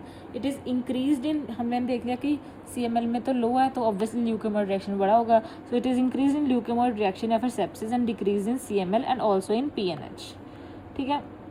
LAP is an enzyme present in the secondary granules of mature neutrophils. So basically हम इसमें ये नहीं समझना कि lap है तो वो lymphocytes के लिए कर रहे हैं, नो। लैप इज एंजाइम जो कि हम जो कि प्रेजेंट किस पे होता है, in the specific granules of mature neutrophils, ठीक है। Other granules on the neutrophils कौन से होते हैं, एक होता है टॉक्सिक ग्रैन्यूल्स जो कि कोर्स डार्क एज्यूरोफिलिक साइटोप्लाज्मिक ग्रैन्यूल्स हैं इन द न्यूट्रोफिल्स, जो सीवियर इन्फेक्शन और इन्फ्लेमेशन में होते हैं। और एक होते हैं डोले बॉडीज, ठीक है, they are pale blue cytoplasmic inclusions represent dilated rough endoplasmic reticulum. तो डोले हैं, उस बंदे ने अपने डोले बनाए हुए हैं तो वो एक्सरसाइज कर करके पेल हो गया, ब्लू कलर का हो गया, ठीक है। सो डोले पेल ब्लू साइटोप्लाज्मिक इंक्लूजन्स। अब वो न्यूक्लियस में वो इंट्रा मतलब न्यूक्लियर इंक्लूजन नहीं है, क्यों, क्योंकि वो तो अपना शो ऑफ करेगा ना, उसके पास डोले हैं। तो पेल blue cytoplasmic inclusions present in the dilated rough endoplasmic reticulum, ठीक है, वो डायलेटेड, क्योंकि ये तो डायलेट ही रहेगा, डोले बना लिए इसने तो, ठीक है। It is seen in case of severe sepsis. तो ये हो गया other granules and neutrophils. Basically हमने क्या किया कि न्यूट्रोफिल्स के ऊपर जो ग्रैन्यूल थे उनको हमने लैब, उसके ऊपर लैब एंजाइम था उसको हमने स्कोर करके देख लिया to differentiate between leukaemia rejection and CML। उसके बाद आता है मास्ट सेल्स। मास्ट सेल्स क्या होते हैं? दे कंटेन हिस्टामिन, पता है ना, मास्ट सेल रीग्रेन्युलेशन से हिस्टामिन रिलीज होता है। और मास्ट सेल्स और बेसोफिल्स के स्टेनिंग के लिए हम टॉलोडिन ब्लू यूज़ करते थे। जो IgE मीडिएटेड रीग्रेन्युलेशन हो जाती है इसकी, उससे क्या, वो किस में होती है? एनाफाइलैक्टिक रिएक्शन में, ठीक है। एक होती है IgE डिपेंडेंट, एक तो है एलर्जी होगी जी, हमने इतने पैथोफिजियोलॉजीज में किए कि एलर्जी होगी जिससे IgE मीडिएटेड डीग्रेन्युलेशन होगी, वो तो होती है एनाफाइलैक्टिक रिएक्शन। पर अगर IgE इंडिपेंडेंट है, IgE ने कुछ नहीं कहा, ये एवे डीग्रेन्युलेशन कर जा रहा है, तो वो किस में होता है? एनाफाइलैक्टॉइड रिएक्शन, ठीक है। इसमें क्या है हमारे पास? एक तो ये कौन कौन कराता है? IG, कोई तो करा रहा होगा, IgE नहीं करा रहा, तो वो कौन है? वैंकोमाइसिन, ओपियोइड्स या फिर रेडियो कंट्रास्ट डाई। वैंकोमाइसिन में रेडमैन सिंड्रोम होता है, ओपियोइड्स और रेडियो कंट्रास्ट डाई, ये न्यू पॉइंट है, ठीक है। उसके बाद इसका भी एक हमने फ्लो वो बनाया, स्कैटर प्लॉट फ्लो साइटोमेट्री का, WBC scatter plot flow cytometry. इसमें क्या है, हमने पढ़ा था दो तरह के होते हैं, फॉरवर्ड स्कैटर और साइड स्कैटर। फॉरवर्ड स्कैटर में सेल के साइज़ का पता लगता है, साइड स्कैटर में ग्रैनुलैरिटी का पता लगता है, ठीक है। जो लिम्फोसाइट्स हैं वो होते हैं स्मॉल फ्यू ग्रेन्यूल्स उनके, ठीक है। तो उसके फॉरवर्ड और साइड दोनों कम है, क्योंकि इसका साइज़ भी कम है, ग्रैनुलैरिटी भी कम है। तो ये देखो यहाँ पे सबसे पहले आ गया लिम्फोसाइट, फिर मोनोसाइट। इनकी ग्रैनुलैरिटी तो अभी भी कम है, पर बड़े हो गए साइज़ में, तो फॉरवर्ड थोड़ा मूव करेंगे। अब जो ग्रैनुलोसाइट्स हैं, इनमें ग्रैन्यूल्स ज़्यादा होते हैं, तो इस साइड पे मूव कर जाएंगे, तो हाई साइड स्कैटर, ठीक है। तो ऐसे करके ये है WBC का स्कैटर प्लॉट। अब आगे हम RBC पे, ठीक है। So RBC shapes and disorders पे 1 2 3 4 5 6 स्लाइड्स पड़ी हैं अभी। चलो RBC शेप्स एंड डिसऑर्डर्स अब जल्दी जल्दी करना है, ठीक है। RBC में हम सबसे पहले क्या कर रहे हैं? हेरिडिटरी स्फीरोसाइटोसिस करते हैं, ठीक है। हेरिडिटरी स्फीरोसाइटोसिस हमें पता है एक मेम्ब्रेन डिफेक्ट है, ठीक है। इसमें क्या हो जाता है? ये एक मेम्ब्रेन डिफेक्ट है, इसमें एनकायरिन की म्यूटेशन होती है। चलो हेरिडिटरी स्फीरोसाइटोसिस में सबसे पहले क्या होगा? स्फीयर शेप हो जाएगा, स्फीरो है तो, और इसमें जो सेंट्रल पिलार है वो लॉस्ट हो जाएगा, ठीक है। तो अगर क्वेश्चन में आए सेंट्रल पिलार लॉस्ट, MCHC बढ़ा हुआ है, ठीक है। MCV या MCH नहीं, MCHC कितना? 37 से ज़्यादा, तो वो हेरिडिटरी स्फीरोसाइटोसिस है। सेंट्रल पिलार लॉस्ट, MCHC मोर than 37 gram per DL। Membrane defect, membrane में दिक्कत कहाँ आ रही है? एनकायरिन म्यूटेशन हो रही है, ठीक है। एनकायरिन म्यूटेशन कॉमनली, ठीक है। Severe presentation when associated with spectral mutation, ठीक है। वैसे तो एनकायरिन ही होता है, अगर इसमें स्पेक्ट्रल म्यूटेशन हो जाए सीवियर, तो वो सीवियर जो है वो ऑटोसोमल रिसेसिव होगा। पर अदरवाइज जो मेन है एनकायरिन वाला, वो ऑटोसोमल डोमिनेंट कंडीशन है। इसमें फैमिली हिस्ट्री क्वेश्चन में प्रेजेंट होगी। इससे अब स्फेरिकल हो गया, क्या हो गया? सरफेस एरिया कम हो जाएगा, so there will be low surface area. और MCHC raised more than 37 gram per DL, मैंने बता दिया। इसके और क्या रीजंस हो सकते हैं ऐसे उसके प्रेजेंटेशन के? एक तो ऑटो इम्यून हीमोलिटिक अनीमिया हो सकता है, ठीक है, मोस्ट कॉमन कॉज, या फिर G6PD डेफिशिएंसी। उसके बाद इसमें क्या हो जाता है, क्योंकि स्फेयर हो गए तो फिर इंक्रीज ऑस्मोटिक फ्रेजिलिटी, ठीक है। फ्रेजाइल हो गए, अब वो टूटे जाएंगे एक्स्ट्रा वैस्कुलर स्प्लीन में जाके, क्योंकि ऐसी शेप के स्प्लीन में जाएंगे, स्प्लीन इनको तोड़ देगा, ठीक है। तो इनकी इंक्रीज ऑस्मोलैरिटी फ्रेजिलिटी होती है, osmotic fragility sorry, which leads to extra vascular haemolysis. तो याद रखना है कि hereditary spherocytosis extra vascular haemolysis का एग्जांपल है। फिर अब क्या है? स्प्लीन तोड़ी जाएगा, स्प्लीन को और काम करना पड़ेगा, स्प्लीनोमेगाली हो जाएगा। स्प्लीन तोड़ी जाएगा तो जॉन्डिस हो जाएगा। और और एक और चीज़ क्या होगी इसमें? पिगमेंटेड गॉलस्टोन्स। तो ये सब क्वेश्चन में दिया हो सकता है। अब फ्लो साइटोमेट्री से एक इसका हम एमा बाइंडिंग टेस्ट भी कर सकते हैं। ये जो एमा बाइंडिंग टेस्ट है वो हेरिडिटरी स्फीरोसाइटोसिस का होता है। ये कैसे याद रखेंगे? Hima is fragile. तो हेरिडिटरी स्फीरोसाइटोसिस में एमा करेंगे तो ये जो सेल्स होते हैं इसके फ्रेजाइल होते हैं, तो वो इससे पता लग जाएंगे। इसमें हेरिडिटरी स्फीरोसाइटोसिस में रेटिकुलोसाइट काउंट बढ़ जाएगा, MCV कम होएगा, MCHC बढ़ेगा, और क्योंकि वेरिएशन हो तो RDW भी बढ़ जाएगा। ट्रीटमेंट क्या है? अब हम नहीं चाहते, हम मेरा ये तो वो है वो है, मतलब कहने का बाय बर्थ ही है, कंजेनिटल है कि मेम्ब्रेन में डिफेक्ट है, हमारे आरबीसी हैं ही ऐसे। तो लेकिन हम अब ये तो नहीं चाहते ना कि हमारा स्प्लीनोमेगाली करे, जॉन्डिस करे, पिगमेंट गॉलस्टोन्स में और दिक्कत आए। तो इसका ट्रीटमेंट क्या है, आफ्टर प्यूबर्टी स्प्लेनेक्टमी कर दो, ठीक है। वैसे ही एक होता है हेरिडिटरी एलिप्टोसाइटोसिस, इसमें एलिप्टिकल शेप के हो जाते हैं, ये भी मेम्ब्रेन डिफेक्ट है। It is associated with spectral mutation, ठीक है। जो स्पेक्ट्रिन होता है, ऐसे स्पेक्ट्रिन, इसका काम क्या होता है, it maintains the shape of the RBC. अब ये देखो, या ऐसे कंफ्यूज नहीं होना, it is a cross mnemonic. Elliptical वाले में स्पेक्ट्रिन म्यूटेशन होती है, लेकिन स्फीरोसाइटोसिस में, स्फीयर वाले में एनकायरिन म्यूटेशन होती है। पर ये है सब मेम्ब्रेन में। देखो मेम्ब्रेन की अगर हम बात करें तो ऐसे होता है कि ये मेम्ब्रेन है, ठीक है। इसमें हमारे पास पहले एक है बैंड 3, फिर है एनकायरिन, एक फिर है स्पेक्ट्रिन।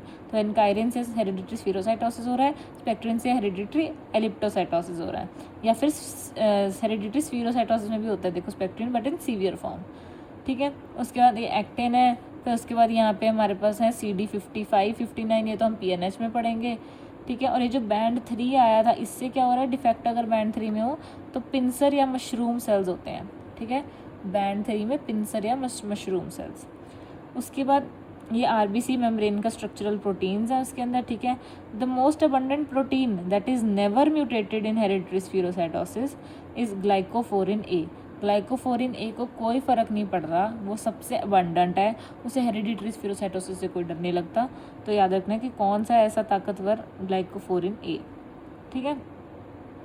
अब उसके बाद ऑस्मोटिक फ्रेजिलिटी की बात करें तो क्या होता है, एक हमारे पास ये हो गया ऑस्मोटिक फ्रेजिलिटी। वो होती क्या है, it is the susceptibility of the red blood cells to haemolysis when expose to hypotonic saline.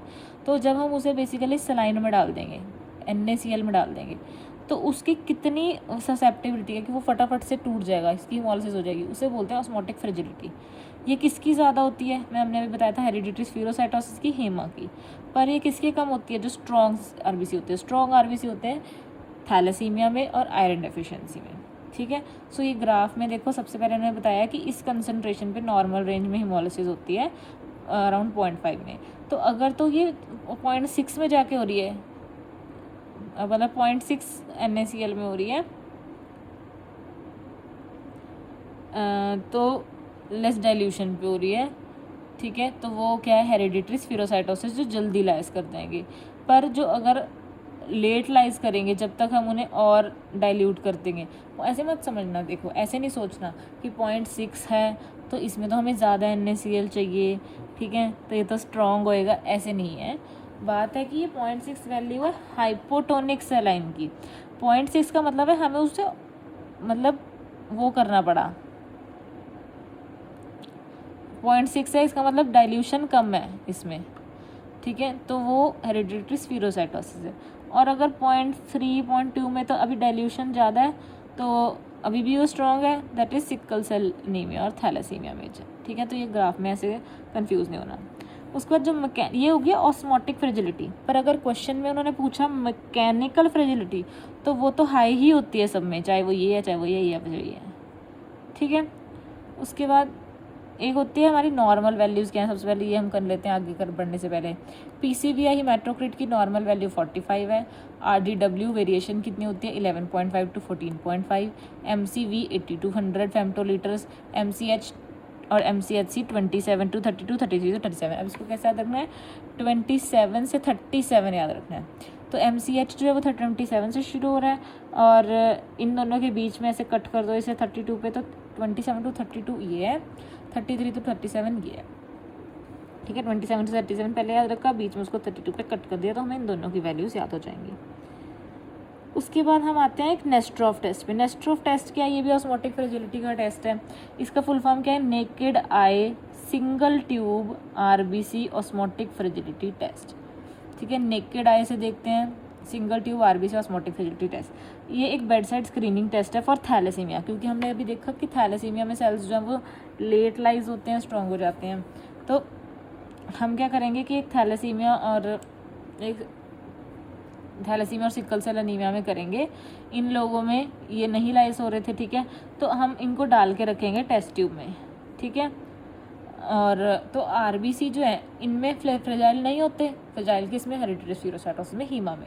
तो इसमें क्योंकि वो फ्रेजाइल नहीं है, वो टूट ही नहीं रहे, ठीक है, तो हम जो पीछे ये लाइन है टेस्ट ट्यूब के पीछे वो नहीं देख पा रहे, पर इसके अंदर नॉर्मली वो ऑस्मोटिक फ्रेजिलिटी है, वो टूट गए, ठीक है, तो नॉर्मल हमें एक लाइन दिखने लगी पीछे, पर इसमें टूटे ही नहीं, इसकी ऑस्मोटिक फ्रेजिलिटी कम थी तो हमें लाइन नहीं दिख रही, तो वो थैलेसीमिया या सिकल सेल अनीमिया है, ठीक है, ये हो गया।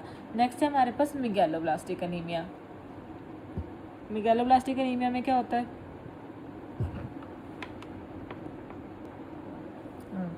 सो मेगालोब्लास्टिक अनीमिया में क्या होता है, एमसीवी हाई होता है, ठीक है, एमसीवी मोर देन 100 फेम्टोलीटर होगा।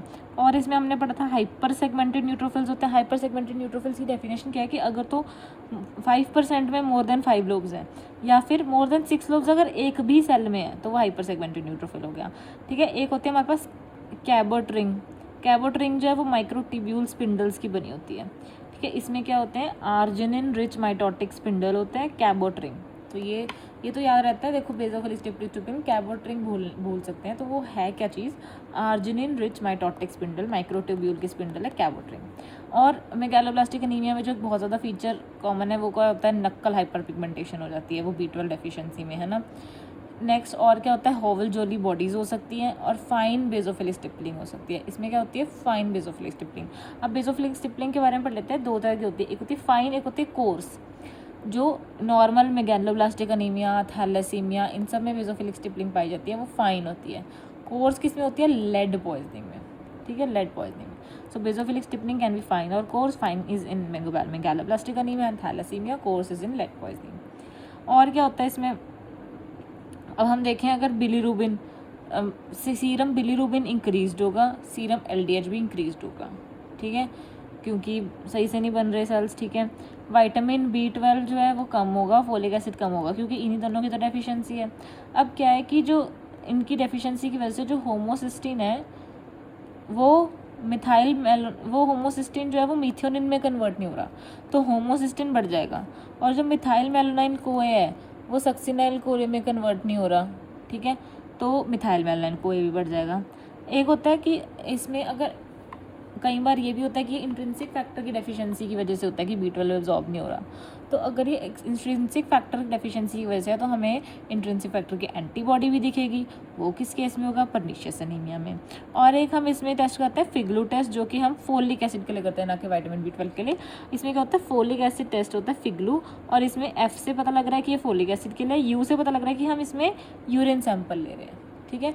और ये क्या है, फॉर्मामिनो ग्लूटामिक एसिड, कुछ ऐसा सा है, फॉर्मामिनो ग्लूटामिक एसिड, ठीक है। उसके बाद folate is required for the conversion of uracil to thymidine, ठीक है। और इसके लिए हमें ये फोलेट करता है, पर हमें चाहिए इसके लिए विटामिन B12 है to regenerate the active folate. एक बार फोलेट यूज़ हो जाएगा, उसको रीजनरेट करने के लिए विटामिन B12 चाहिए। तो कोई भी डेफिशिएंसी, मान लो फोलेट डेफिशिएंसी है, तो हमें साथ में विटामिन B12 भी देना ही देना है। क्यों, क्योंकि फोलेट तो ट्रैप हो जाएगा ऐसे, ठीक है। It leads to pancytopenia and megaloblastic changes in the marrow. Hence, reticulocyte count is low in megaloblastic anemia. Retic count, वो कहते हैं megaloblastic anemia में रेटिक काउंट क्यों कम हो रहा है, क्योंकि उसमें पैनसाइटोपिनिया ही हो रहा है, ठीक है। कॉजेज अदर क्या होते हैं, हमने विटामिन B12 और फोलिक एसिड की डेफिशिएंसी तो देख ली। और क्या हो सकता है मेगालोब्लास्टिक एनीमिया का कॉज, हमने ही बायोकेम में पढ़ा है, ओरोटिक एसिड्यूरिया में when there is UMP synthase deficiency, ठीक है। और एक सेकंड कॉज क्या है, Fanconi's anemia, it is associated with bone marrow failure. So दो न्यू कॉजेज करे हैं, UMP synthase deficiency with associated with orotic aciduria, Fanconi's anemia and bone marrow failure. इसके बाद एक इन्फेक्शन होती है एसोसिएटेड विद B12, वो कौन सी होती है, डाइफाइलोबोथ्रियम लैटम, ठीक है, D latum, that is a fish tapeworm. अब इसके बाद एक शिलिंग टेस्ट भी होता है, ठीक है। शिलिंग टेस्ट एक डायग्नोस्टिक टेस्ट नहीं है, पर हाँ हमें इससे कॉज का पता लग सकता है कि B12 डेफिशिएंसी में कॉज क्या है। सबसे पहले हम मेजर करेंगे कि कितना oral radio labelled B12 absorbed हुआ है, ठीक है, by assessing how much is excreted in the urine. पहले हम उसको रेडियो लेबल्ड B12 देंगे, फिर हम देखेंगे कि वो यूरिन में कितना एक्सक्रीट हो रहा है, जिससे पता लगेगा कि वो कितना एब्जॉर्ब हुआ है। इसमें हमारे पास 4 स्टेज होती हैं। अगर तो हमें पता है कि वो B12 सारा एक्सक्रीट हो गया, ठीक है, तो फिर वो हमें पता लगेगा कि क्या ये B12 की माल एब्जॉर्प्शन है जो सारी एक सब करा रही है। दूसरा, अगर तो हमने इंट्रिंसिक फैक्टर दिया, अब वो ठीक हो गया, अब वो अब्जॉर्ब होने लग गया, इसका मतलब इंट्रिंसिक फैक्टर की डेफिशिएंसी थी तो परनीशियस एनीमिया था। अब हम क्या करेंगे, उसे एंटीबायोटिक दे के देख लेंगे। अगर वो अब ठीक हो गया, इससे क्या मतलब होएगा कि वो बैक्टीरियल ओवरग्रोथ की वजह से था, अब एंटीबायोटिक से ठीक हो गया। पर अगर अभी भी ठीक नहीं हुआ, ठीक है, तो हम पैंक्रियाटिक एंजाइम दे के देखेंगे। अगर अब ठीक हो जाएगा तो मतलब वो पैंक्रियाटिक इंसफिशिएंसी की वजह से। तो हम ऐसे रेडियो लेबल्ड B12 के साथ ये सब चीज़ें दे के देख रहे हैं और देख रहे हैं कि किससे ये ठीक हो रहा है, तो हम उसका कॉज आइडेंटिफाई कर सकते हैं ऐसे, ठीक है। Next RBC shape, more RBC shapes and disorders, पर इससे पहले हम करेंगे ऑटो इम्यून हीमोलिटिक अनीमिया, ठीक है। जो ऑटो इम्यून हीमोलिटिक अनीमिया होता है, इसमें क्या होता है, हीमोलिसिस हो जाते हैं, क्यों, ड्यू टू ऑटो एंटीबॉडीज़, ठीक है, that is directed against the RBC antigens. तो इसमें हम कौन सा टेस्ट करेंगे, डायरेक्ट कूम्स टेस्ट। अब देखो कूम्स टेस्ट में कभी भी कन्फ्यूज़ नहीं होना, ठीक है। एक होता है डायरेक्ट कूम टेस्ट और एक होता है इनडायरेक्ट कूम टेस्ट। जो डायरेक्ट कूम टेस्ट है वो क्या होता है कि हमें देखा हमने एंटीबॉडी देखनी है। अगर तो एंटीबॉडी डायरेक्ट RBC के ऊपर ही आके बैठी हुई है, ठीक है, वो डायरेक्टली RBC के ऊपर आके बैठी है, उसे कोई दिक्कत नहीं है, आराम से, वो जैसे बंदा गाड़ी में बैठता है अपनी गाड़ी में, वो RBC के अंदर आके बैठ गया, तो वो है डायरेक्ट कूम्स टेस्ट। लेकिन अगर अभी उसे समझ नहीं आ रहा मैंने कहाँ जाना है, उसके पास गाड़ी नहीं है, वो बस सड़कों में भटक रही है ऐसे ही, मतलब एंटीबॉडी है पर वो सीरम में भटक रही है, उसे कुछ समझ नहीं आ रहा, तो वो क्या है, इनडायरेक्ट कूम टेस्ट, ठीक है। सो डायरेक्ट कूम टेस्ट में क्या होता है, antibody on the RBC। Indirect Coombs test में क्या होता है, एंटीबॉडी इन द सीरम, ठीक है। तो अब हम इसमें इस केस में जो ऑटो इम्यून हीमोलिटिक एनीमिया, उसमें antibody on the RBC antigen है, तो उसके लिए हम क्या करेंगे, डायरेक्ट कूम टेस्ट। तो इसमें क्या होगा, direct Coombs test positive, it detects antibodies on the RBC। Indirect Coombs test it detects free antibodies in the serum, और ये हम यूज़ करते हैं एंटीनेटल टेस्टिंग में और क्रॉस मैचिंग में, RH इम्यूनाइजेशन में, ठीक है। अब जो ऑटो इम्यून हीमोलिटिक एनीमिया है, ये दो तरह का होता है, वार्म एंड कोल्ड, ठीक है। वार्म मोस्ट कॉमन है, क्योंकि ऐसे याद रखना है कि वार्म होता है IgG, दैट इज़ गरम मसाला, गरम होता है, ठीक है। और मोस्ट घरों में इंडिया में गरम मसाला यूज़ होता है, ठीक है। सो मोस्ट कॉमन है ये। एंटीबॉडीज़ में IgG होएगी। टेम्परेचर वार्म है तो कितना होगा, 37 डिग्री सेल्सियस। जो कोल्ड वाला है उसमें IgM, अब इसमें IgG हो चुका है गर्म में, तो इसमें क्या होगा, कोल्ड में IgM, और इसमें टेम्परेचर क्या होगा, ये 30 से कम होगा, you can say at 4 degree Celsius also, ठीक है। अब दोनों के कॉजेज़ क्या हैं, वार्म के कॉजेज़ क्या होंगे, SLE, CLL या फिर drugs like beta lactams and methyl dopa. और कोल्ड के कॉजेज़ क्या है, माइकोप्लाज्मा और एप्स्टीन बार वायरस, ठीक है। जो ठंड में रहते हैं कौन है, वो mycoplasma, Epstein Barr virus. Warm में SLE, CLL, ड्रग्स, ये सब। पर ट्रीटमेंट में दोनों में एक बहुत बड़ा फ़र्क है। अगर तो वार्म है, ठीक है, कहते नहीं स्टेरॉइड्स खाने से गर्मी आती है बॉडी में, तो बस इसको तुम कोरिलेट करो कि जो वार्म है उसमें तो हम स्टेरॉइड्स दे देंगे फर्स्ट लाइन, ठीक है, या फिर अगर नहीं ठीक हो रहा तो रिटुक्सीमैब दे देंगे। पर जो कोल्ड है उसमें बस ये देखो कि ठंड है तो ठंड ना लगे, ठीक है, अवॉइड कोल्ड एक्सपोजर, और रिटुक्सीमैब दे सकते हैं। पर यहाँ पे स्टेरॉइड्स का कोई रोल नहीं है, स्टेरॉइड्स ठंडक नहीं करते, स्टेरॉइड्स गर्मी करते हैं, उसको हम गर्म वाले में ही देंगे, ठीक है। उसके बाद एक होता है पेरोक्सिस्मल कोल्ड हीमोग्लोबिनूरिया। इसमें क्या होता है तो कोल्ड की ही वैरायटी है, पर देखो पेरोक्सिस्मल है, मतलब इसमें कुछ ना कुछ गड़बड़ करनी है, तो ये कोल्ड है लेकिन ये IgM नहीं IgG है। So cold but IgG, also known as cold hemolysin disease. इसमें IgE जो है वो एब्जॉर्ब होती है against P antigen of RBC, ठीक है। इसमें एक कौन सी होती है एंटीबॉडी, डोनाथ लैंडस्टीनर एंटीबॉडी।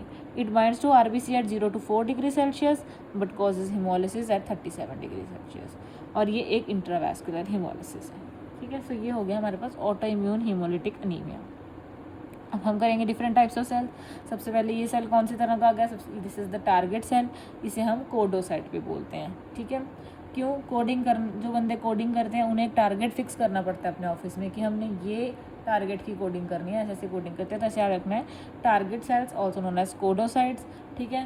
तो वहाँ पे कई बार उन ऑफिस में हॉल्ट भी लग जाता है, उनकी कोडिंग में कोई दिक्कत हो जाए तो फिर वो किस में होते हैं टारगेट सेल्स, हॉल्ट में, that is hemoglobin C, asplenia, liver disease, thalassemia, ठीक है। थैलेसीमिया तो पक्का पता है टारगेट सेल होता है, बाकी किस में होता है, haemoglobin C, asplenia, liver disease में।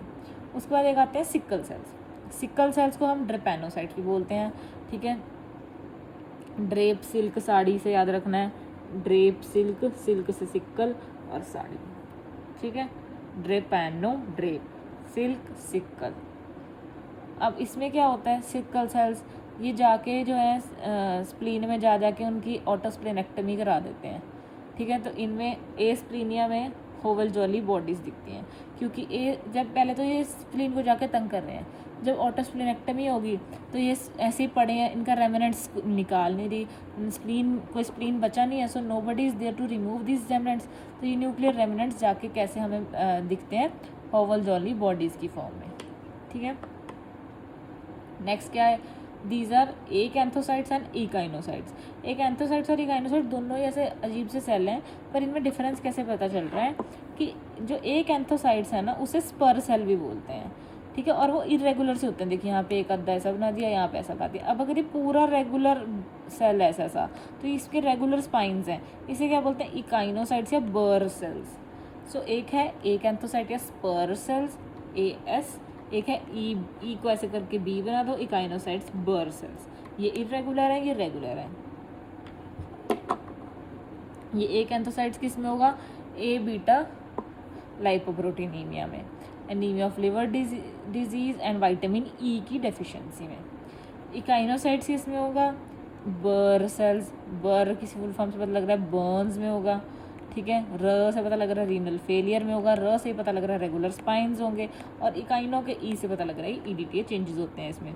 ये किस में होता है, पायरुवेट काइनेस डेफिशिएंसी में। तो बस एक यही याद रखना है कि इकाइनोसाइट्स बर सेल्स इन पायरुवेट काइनेस डेफिशिएंसी, बाकी सब तो नाम से ही पता लग रहा है, regular, renal failure, burns, EDTA, ठीक है।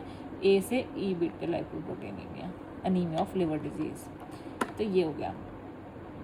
नेक्स्ट है हमारे पास tear drop cells. Tear drop cells हमें पता है कि इसे डेक्रोसाइट्स भी बोलते हैं, क्योंकि डेक्रो इज टीयर बेसिकली, ठीक है। तो इसमें RBCs, देखो टीयर है, रो क्यों रहे हैं, RBC क्यों रो रहे हैं, क्योंकि इनको घर से निकाल दिया गया है, ठीक है। सो RBCs क्राई बिकॉज इनको घर से निकाल दिया है। घर क्या है इनका, बोन मैरो, तो अब ये वहाँ से निकल गए हैं, ठीक है। It is seen in myelophthisis या फिर माइलोफाइब्रोसिस। तो इसमें क्या होता है कि premature cells are moving on streets now, ठीक है, इन्हें निकाल दिया गया था, और अब ये किससे हेल्प मांग रहे हैं, स्प्लीन से, कि भाई हमें तुम अपना घर दे लो, एटलीस्ट हम तुम्हारे पास तो आके रह लें। तो ल्यूको एरिथ्रोप्लास्टिक पिक्चर होती है, क्योंकि सारे ल्यूकोसाइड्स एरिथ्रोप्लास्ट ऐਵੇਂ ही घूम रहे हैं, और फिर उसके बाद आधे लोग स्प्लीन में जाके रह रहे हैं, धर्मशाला स्प्लीन तो हिपैटोस्प्लीनो में गैली हो जाती है उसकी वजह से, ठीक है। तो इन्हें घर से निकाल दिया, इसलिए रो रहे हैं। Tear drop cells, dacrocytes seen in myelophthisis या myelofibrosis, leuko erythroblastic picture along with the hepatosplenomegaly. Next आगे हेलमेट सेल्स या फिर शिस्टोसाइट्स। हेलमेट सेल्स या फिर शिस्टोसाइट्स जो है वो किस में देखे जाते हैं, महा, ठीक है। लोग बेवकूफ़ हैं जो हेलमेट नहीं पहनते, जो लोग हेलमेट पहनते हैं वो कौन होते हैं, महान। तो ये किस में होता है, महा।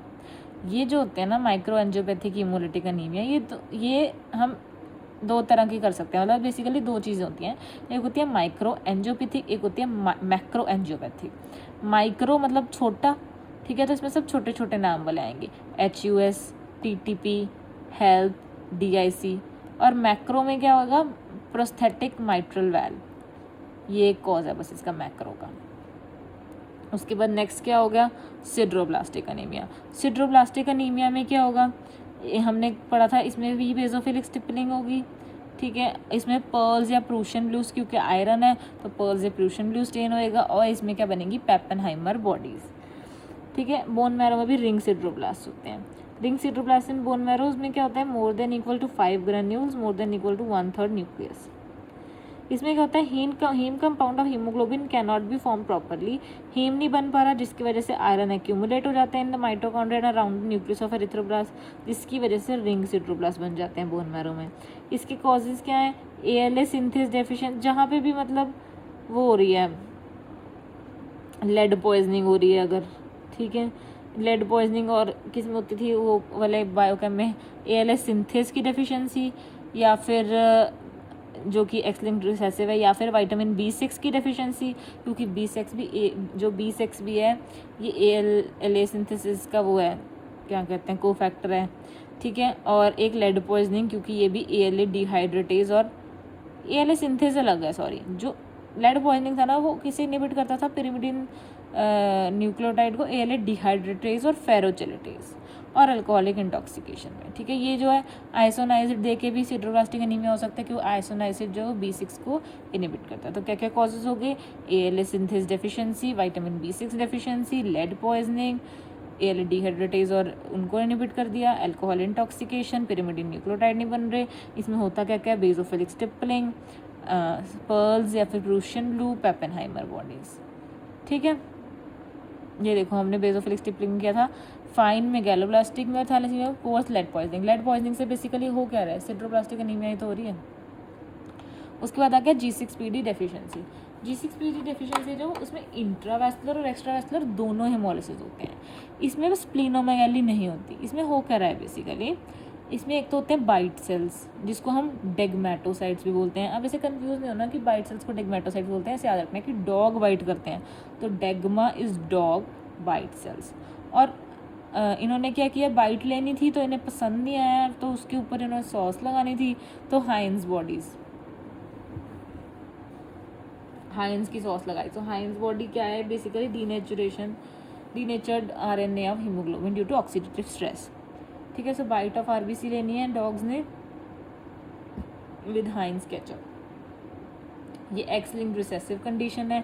इसमें हो क्या रहा है, G6PD की डेफिशिएंसी की वजह से NADPH नहीं फॉर्म हो रहा, ठीक है, दैट इज़ एंटीऑक्सीडेंट था जो, तो इसकी वजह से इंट्रावैस्कुलर प्लस एक्स्ट्रावैस्कुलर हेमोलिसिस हो रही है। हम इसे स्टेन करते हैं कैसे, सुप्रावाइटल स्टेन से, क्योंकि इसमें डीनेचर्ड RNA है तो उसके लिए हम सुप्रावाइटल स्टेन करेंगे, यूज़ करेंगे। कौन सी होती है वो, क्रिस्टल वायलेट या जो भी है। तो इसमें क्योंकि NADPH है तो ऑक्सीडेटिव स्ट्रेस होगा। ऑक्सीडेटिव स्ट्रेस किससे हो सकता है, फैवाबीन्स, सल्फा ड्रग्स, ठीक है, एंटी मलेरियल ड्रग्स, ये सब जो है G6PD की डेफिशिएंसी को प्रेसिपिटेट करते हैं, ठीक है। इसमें पुराने स्क्रीनिंग टेस्ट है बस, जो ऐसे आपने देखना है कि फ्लोरोसेंट स्पॉट टेस्ट NADPH के लिए और मैथ हीमोग्लोबिन रिडक्शन टेस्ट, ये सब जो है G6PD के टेस्ट हैं। नेक्स्ट हम आगे जो बेसिक एनीमिया हम हर बार पढ़ते हैं। सबसे पहले एनीमिया की कट ऑफ क्या होती है, मेल्स में लेस देन 13 ग्राम पर DL, फीमेल में लेस देन 12 ग्राम पर DL, प्रेगनेंसी में लेस देन 11, 13, 12, 11, ठीक है। उसके बाद जो अनीमिया ऑफ क्रॉनिक डिसऑर्डर है, पहले ही बात समझ लो, वैसे तो हम सीता निमोनिक में एनीमिया ऑफ क्रॉनिक डिसऑर्डर को माइक्रोसिटिक काउंट करते हैं, पर ये anaemia of chronic disorder it can be normocytic normochromic as well as microcytic hypochromic. पर अगर ऑप्शन में दोनों दिए जाएँ तो हम माइक्रोसिटिक नहीं, हम नॉर्मोसिटिक को सिलेक्ट करेंगे, ठीक है। So it is normocytic normochromic more than microcytic hypochromic, ठीक है। Classification of anaemia based on MCV हम कैसे कर सकते हैं, माइक्रोसिटिक, नॉर्मोसिटिक, मैक्रोसिटिक। क्योंकि नॉर्मल हमें पता है 80 to 100 फेमटोलीटर होता है, तो ये लेस देन 80 हो गया, मोर देन 100 हो गया। सबसे पहले माइक्रोसिटिक में क्या होते हैं, SITA that is sideroblastic, iron deficiency, thalassaemia, anaemia of chronic disorder, ठीक है। नॉर्मोसिटिक में क्या होते हैं, नॉर्मोसिटिक कैन बी हीमोलिटिक या नॉन हीमोलिटिक। नॉन हीमोलिटिक में वही सब आ जाता है जो सिंपल एक तो एप्लास्टिक एनीमिया, CKD है कोई, ठीक है, EPO की डेफिशिएंसी है, एनीमिया क्रॉनिक डिसऑर्डर और अर्ली आयरन डेफिशिएंसी, चलो इट्स ओके। हीमोलिटिक में क्या होता है, जिसमें रेटिकुलोसाइट काउंट 2 से ज़्यादा होता है, वो हीमोलिटिक होता है, ठीक है। इट कैन बी इंट्रिंसिक या एक्सट्रिंसिक, ठीक है। हमें पता है कि हीमोलिसिस एक इंट्रावैस्कुलर हीमोलिसिस होती है कि एक्स्ट्रावैस्कुलर हीमोलिसिस होती है। तो इंट्रिंसिक वाले में क्या होगा कि कोई RBC का डिफेक्ट है, RBC के डिफेक्ट में क्या होगा, या तो उसके मेम्ब्रेन में डिफेक्ट है, या उसके एंजाइम में डिफेक्ट है, या कोई हीमोग्लोबिन में डिफेक्ट है। मेम्ब्रेन डिफेक्ट्स में आता है हेरिडिटिस्फीरोसाइटोसिस, एलिप्टोसाइटोसिस, दोनों ऑटोसोमल डोमिनेंट है, और एक PNH जो एक्वायर्ड है। PNH एक ऐसा मेम्ब्रेन डिफेक्ट है, एक ऐसी हीमोलिटिक एनीमिया है जो कि एक्वायर्ड होती है। हीमोलिटिक एनीमिया में पूरे में एक ही एक्वायर्ड है, वो PNH, ठीक है। मेम्ब्रेन डिफेक्ट्स के बाद आते हैं एंजाइम डिफेक्ट्स, जैसे कि G6PD डेफिशिएंसी जो कि एक्स लिंक्ड रिसेसिव है, लड़कों में ही होती है G6PD डेफिशिएंसी, और एक पायरुवेट काइनेस डेफिशिएंसी जो कि ऑटोसोमल रिसेसिव है। पायरुवेट काइनेस डेफिशिएंसी से हमने क्या पढ़ा हुआ था, ये इकाइनोसाइट्स या बर सेल्स बनते हैं, ठीक है, याद रखना, ये थोड़ा सा वो है, भूलने वाली चीज़ है। देन हीमोग्लोबिनोपैथीज में सिकल सेल डिजीज़ होता है, हीमोग्लोबिन C डिजीज़ होता है, और थैलेसीमिया, और ये सारे ऑटोसोमल रिसेसिव होते हैं। तो classification of haemolytic anaemia based on site of haemolysis, intravascular हो सकता है, एक्स्ट्रावैस्कुलर हो सकता है। तो हमें बस ये याद रखना है कि सारे एक्स्ट्रावैस्कुलर हैं, 2 ही इंट्रावैस्कुलर हैं, वो कौन से हैं, PNH और MAHA, ठीक है। PNH या और एक PCH, पता नहीं PCH मैंने क्यों लिखा है, मैं भूल चुकी हूँ, ठीक है। इंट्रावेस्कुलर में क्या होता है कि haemolysis inside the blood vessels हो रही है, लेकिन एक्स्ट्रावेस्कुलर में क्या है कि वो स्प्लीन या लिवर में जाके मैक्रोफेजेस में जाके हो रही है, ठीक है, वहाँ पे। तो जो ये है इंट्रावेस्कुलर, उसमें तो LDH बढ़ेगा, ठीक है, बढ़ेगा तो LDH उसमें भी, इसमें ज़्यादा बढ़ेगा, और हेप्टोग्लोबिन इसमें कम हो जाएगा एंड हीमोग्लोबिन यूरिया होगा। इसमें क्या होगा, क्योंकि स्प्लीन में क्या कहते हैं अनकॉन्जुगेटेड बिलिरुबिन बढ़ेगा, स्प्लीनोमेगैली भी होगी और पिगमेंट गॉलस्टोन्स भी बन सकते हैं। सारे के सारे हीमोग्लोबिन एक्स्ट्रावेस्कुलर हैं, 2 ही इंट्रावेस्कुलर है, PNH और MAHA। पर एक ऐसी कंडीशन जिसमें मैंने बताया था कि इंट्रावेस्कुलर और एक्स्ट्रावेस्कुलर दोनों ही हेमोलिसिस हो रहे हैं, वो क्या थे, G6PD डेफिशिएंसी। और वैसे ही एक और है जिसमें दोनों होते हैं, वो है सिकल सेल, ठीक है। फिर उसके बाद आ गया मैक्रोसिटिक। मैक्रोसिटिक में एक होता है मेगैलोब्लास्टिक, वो होता है नॉन मेगैलोब्लास्टिक। मेगैलोब्लास्टिक हमें पता है विटामिन B12 की डेफिशिएंसी की वजह से हो सकता है, फोलेट डेफिशिएंसी की वजह से हो सकती है, UMP सिंथेसिस की डेफिशिएंसी और ऑटिक एसिडूरिया की वजह से होता है, फैनकोनीज अनीमिया की वजह से हो सकता है। फैनकोनीज अनीमिया मैंने क्या बताया था अभी थोड़े टाइम पहले कि ये बोन मैरो फेलियर के साथ एसोसिएटेड होता है। तो बेसिकली फैनकोनिया में हो क्या रहा है वो देख लेते हैं। इससे पहले चलो मैं ये बताती हूँ नॉन मेगैलोब्लास्टिक के कॉजेज। वो क्या हो गए, alcohol, hypothyroidism, aplastic, reticulocytosis and diamond black fan syndrome. अब हमने 2 सिंड्रोम नए कर लिए। मेगैलोब्लास्टिक में ये सब वो है मैक्रोसिटिक है, इसके अंदर 2 सिंड्रोम है, एक तो मेगैलोब्लास्टिक में फैनकोनी, एक नॉन मेगैलोब्लास्टिक में ब्लैक फैन। जो मेगैलोब्लास्टिक में फैनकोनीज अनीमिया है उसमें क्या होता है, ये एक बोन मैरो फेलियर होता है, ठीक है। इसमें DNA रिपेयर डिफेक्ट है, जिसमें पैनसाइटोपिनिया होते हैं, शॉर्ट स्ट्रेचर होता है बच्चे का, और कैफे और लॉट लैट जो भी है मैक्यूल्स है, और रेडियल रे एबनॉर्मलिटी है। अब देखो इसमें क्या होता है कि रेडियस और थंब बेसिकली हाइपोप्लास्टिक एब्सेंट होंगे। अब ऐसे याद रखो, फैन कोनी, ठीक है, फैन है, ठीक है, कैफ़े है एक, ठीक है, उसके अंदर फ़ैन लगा हुआ है, ठीक है। और फ़ैन जो है, एक बारी फ़ैन मूवी में देखा था कि एक शॉर्ट स्ट्रेचर होता है उसको, शाहरुख खान को फ़ैन फोन बन होता है फ़ैन मूवी, तो उसमें क्या होगा, एक शॉर्ट स्ट्रेचर होता है इसमें, ठीक है, फ़ैन है तो पैन साइटोपिनिया होगा, ठीक है। कैफ़े में फ़ैन लगा होता है, और कैफ़े और सोचो जो फ़ैन होता है ना उसके ऐसे रेडियल 3 लाइनें होती हैं, तो अगर उसमें दिक्कत आ जाए तो फ़ैन ख़राब हो जाएगा, ठीक है। तो इसमें क्या होगा, रेडियल रे जो 3 रेज हैं उसकी एबनॉर्मलिटी होएगी, एब्सेंट और हाइपोप्लास्टिक होगा। और ये फ़ैन कोनी क्या है, DNA रिपेयर डिफेक्ट। अब एक आ गया डायमंड ब्लैक फैन जो कि नॉन मेगैलोब्लास्टिक था, ठीक है। डायमंड ब्लैक फैन में क्या होता है कि जो डायमंड है वो किसी को कैसा पसंद आएगा, किसने भी डायमंड खरीदना हो, प्योर। तो इसमें क्या होता है, प्योर रेड सेल एप्लेजिया पर का, ठीक है। और डायमंड हम ऐसे 1 2 3 ऐसे बनाते हैं डायमंड, तो इसमें क्या होता है, ट्राइफेलेंजियल थंब होता है, ठीक है, और क्रेनियोफेशियल एनोमलीज होती हैं, ठीक है, फेस पे, and it presents in infancy. Easy. चलो नेक्स्ट आ गया स्पेसिफिक अनीमियाज माइक्रोसिटिक। हमने मैक्रोसिटिक कर लिया, अब हम क्या करेंगे, माइक्रोसिटिक। चलो स्पेसिफिक अनीमियाज माइक्रोसिटिक, अब हम आ गए माइक्रोसिटिक स्पेसिफिक अनीमियाज में। Basically iron deficiency, anaemia of chronic disorder. SITA में क्या क्या था, एक तो sideroblastic, iron deficiency, anaemia of chronic disorder, thalassaemia भी बाद में पढ़ते हैं, और क्या हो सकता है, OCP देखेंगे इसके साथ, ठीक है। इसके लिए पहले हम आयरन की एब्जॉर्प्शन देखते हैं।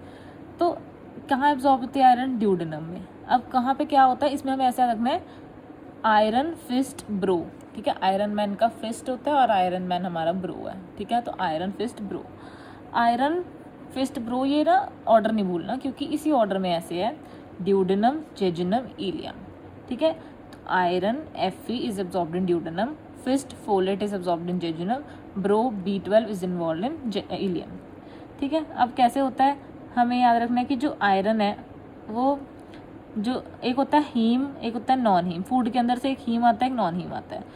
मतलब जो हीम है वो तो डायरेक्ट अंदर चला जाएगा हीम ट्रांसपोर्टर से। एक होता है नॉन हीम आयरन, जो नॉन हीम आयरन है जो वो होता है 3+ की फॉर्म में, उसे अंदर जाने के लिए 2+ में कन्वर्ट होना होता है। तो फिर वो कैसे कन्वर्ट होएगा, DMT से, उससे DMT से तो जाएगा, कन्वर्ट किससे होएगा, साइटोक्रोम B से।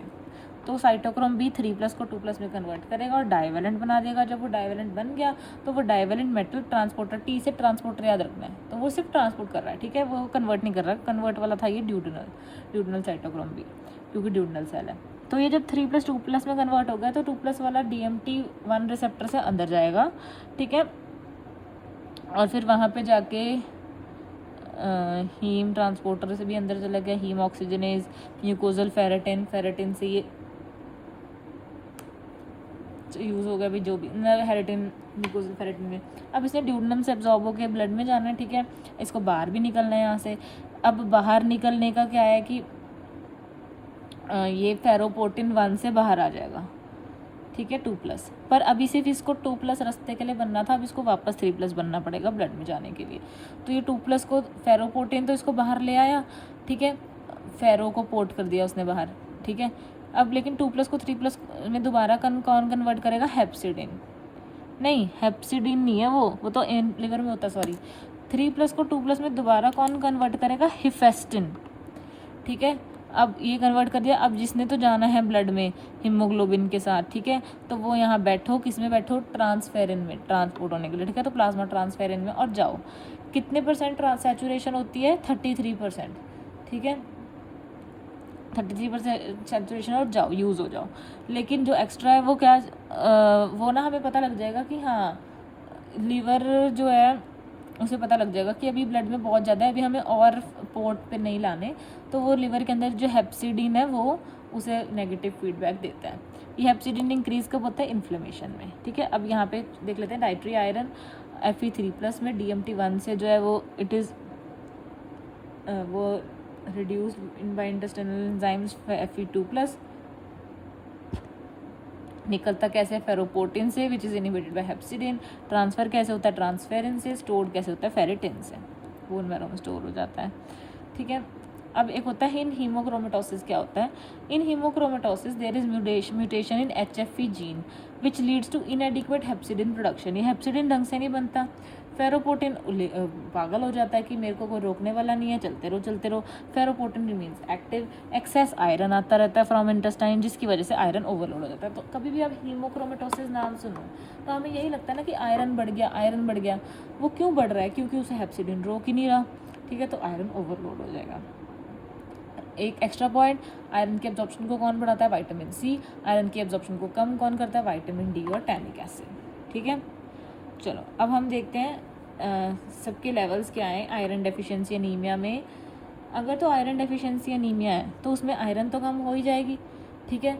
ट्रांसफेरिन जो है, या फिर ट्रांसफेरिन या TIBC कह रहा है मैं बैठा हूँ बाहर, कैब खड़ी है, डेस्टिनेशन वेट कर रही है हमारे आने की, पर आयरन है ही नहीं, तो TIBC और ट्रांसफेरिन तो पागल हो जाएंगे कि दो हमें आयरन दो, तो वो बड़े होते हैं, ठीक है। लेकिन जो फेरेटिन है, ferritin that is acute phase reactant, वो कम होगा और सैचुरेशन भी कम ही होगी। जब कोई बैठ ही नहीं रहा गाड़ी में, सीटें तो खाली पड़ी हैं, तो सैचुरेशन भी कम है।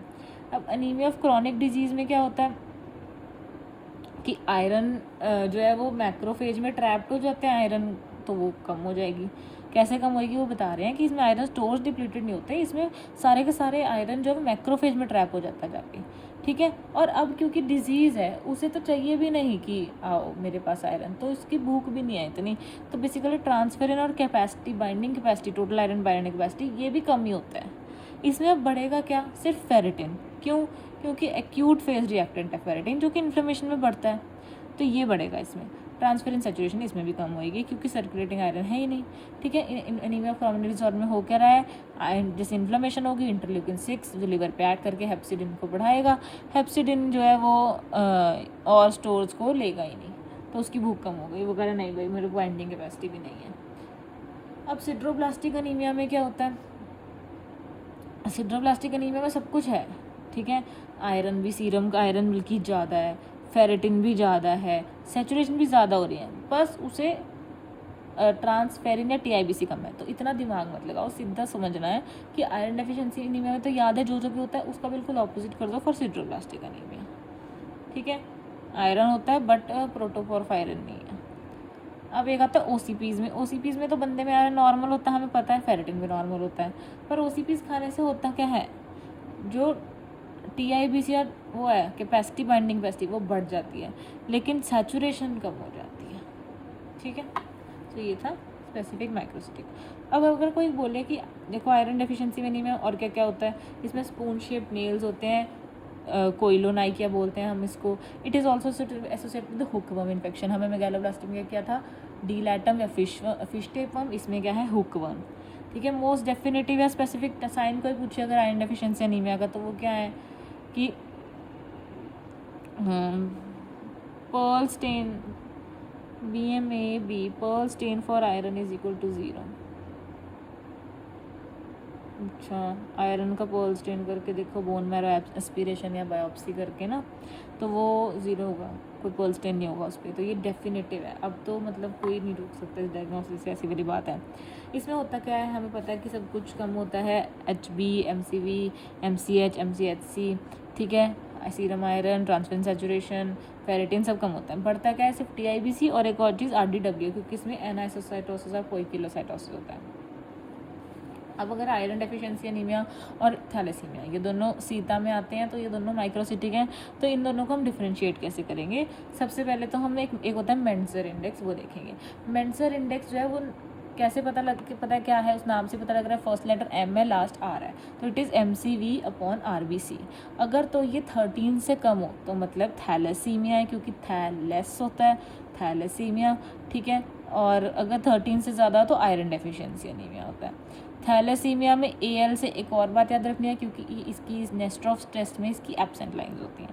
ठीक है, RDW में क्या करना है कि इट इज़ ये जो RDW है वो आयरन डेफिशिएंसी में इंक्रीज़ होगी, क्योंकि इसमें क्या होता है, वेरिएबिलिटी बहुत होती है। पोइकिलोसाइटोसिस, एनाइसोसाइटोसिस, पोइकिलोसाइटोसिस मतलब डिफरेंट शेप्स के होते हैं सेल्स, जैसे एग्जांपल पेंसिल सेल्स।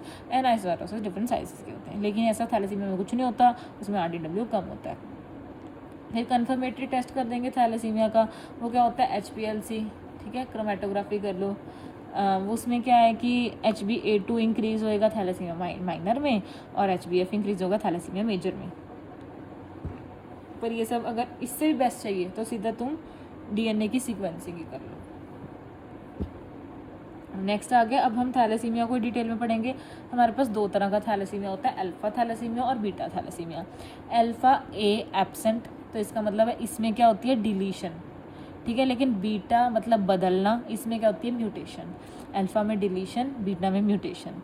ठीक है, तो अल्फ़ा में क्या होता है कि 4 अल्फ़ा ग्लोबिन जीन्स होते हैं हमारे पास, और बीटा में 2 बीटा ग्लोबिन जीन्स होते हैं। 4 अल्फ़ा में क्या होगा कि ईच क्रोमोसोम 16 पे 2 होते हैं। ठीक है, अल्फ़ा में 16th क्रोमोसोम है, बीटा में 11th क्रोमोसोम है। जो अल्फ़ा है उसमें अब जो दोबारा से अल्फ़ा पढ़ते हैं कि अल्फ़ा थैलेसीमिया में 4 अल्फ़ा ग्लोबिन जीन्स प्रेजेंट होते हैं। ठीक है, 2 on each chromosome 16। Alpha absent है, मतलब अल्फ़ा मतलब A से अल्फ़ा, A से एब्सेंट मतलब डिलीशन हो रही है। अब अगर तो एक एलील डिलीट हुआ है तो उसमें कोई फ़र्क नहीं पड़ता, उसमें मिनिमा है, वो कुछ नहीं है। अल्फ़ा थैलेसीमिया मिनिमा एसिम्प्टोमेटिक रहेगा हमेशा। अगर 2 एलील्स डिलीट हो गए तो मतलब वो माइनर है, थोड़ा थोड़ा अनीमिया रहेगा उस बंदे को हमेशा, तो अल्फ़ा थैलेसीमिया माइनर है। अगर 3 डिलीट हो गए तो इसका मतलब HbH डिजीज़ है, मतलब सीवियर अनीमिया रहेगा, क्योंकि 3 डिलीट हो गए, और इसमें स्प्लीनोमेगाली भी होगी, और बीटा 4 हीमोग्लोबिन हो जाएगा, कि मतलब टेट्रामर सा हो गया बेसिकली। ठीक है, तो इसमें क्या होंगी, golf ball inclusions, HbH, beta 4 haemoglobin, golf ball inclusions. अगर चारों एलील डिलीट हो गए, HB उसको HB बार्ट्स डिजीज़ बोलते हैं, बार्ट्स इज़ बर्बाद। ठीक है, अब क्या हो गया कि वो गामा 4 हो गया, hydrops fetalis, intrauterine death, it is not compatible with life. इसने तो ये तो पैदा ही नहीं होगा बच्चा, फीटस बर्बाद ही हो गया। अब बीटा थैलेसीमिया में क्या होता है, 2 बीटा जीन्स आर प्रेजेंट। ठीक है, इसमें स्प्लाइसिंग डिफेक्ट होता है क्रोमोसोम 11। ठीक है, इसमें क्या होता है कि एक एबनॉर्मल जीन हो और एक नॉर्मल हो। ठीक है, तो वो बीटा थैलेसीमिया माइनर होगा, मतलब ट्रेट, इसमें माइल्ड अनीमिया रहेगा और HbA2 इंक्रीज होगा। अगर बोथ एलील्स आर एबनॉर्मल और एब्सेंट, वो बीटा थैलेसीमिया मेजर होगा, इसे हम कूलीज अनीमिया भी बोलते हैं। इसमें सीवियर अनीमिया रहेगा, HbF बढ़ेगा, और जॉन्डिस और हेपाटोस्प्लीनोमेगाली भी होगी, और ये बंदा ट्रांसफ्यूजन डिपेंडेंट रहेगा।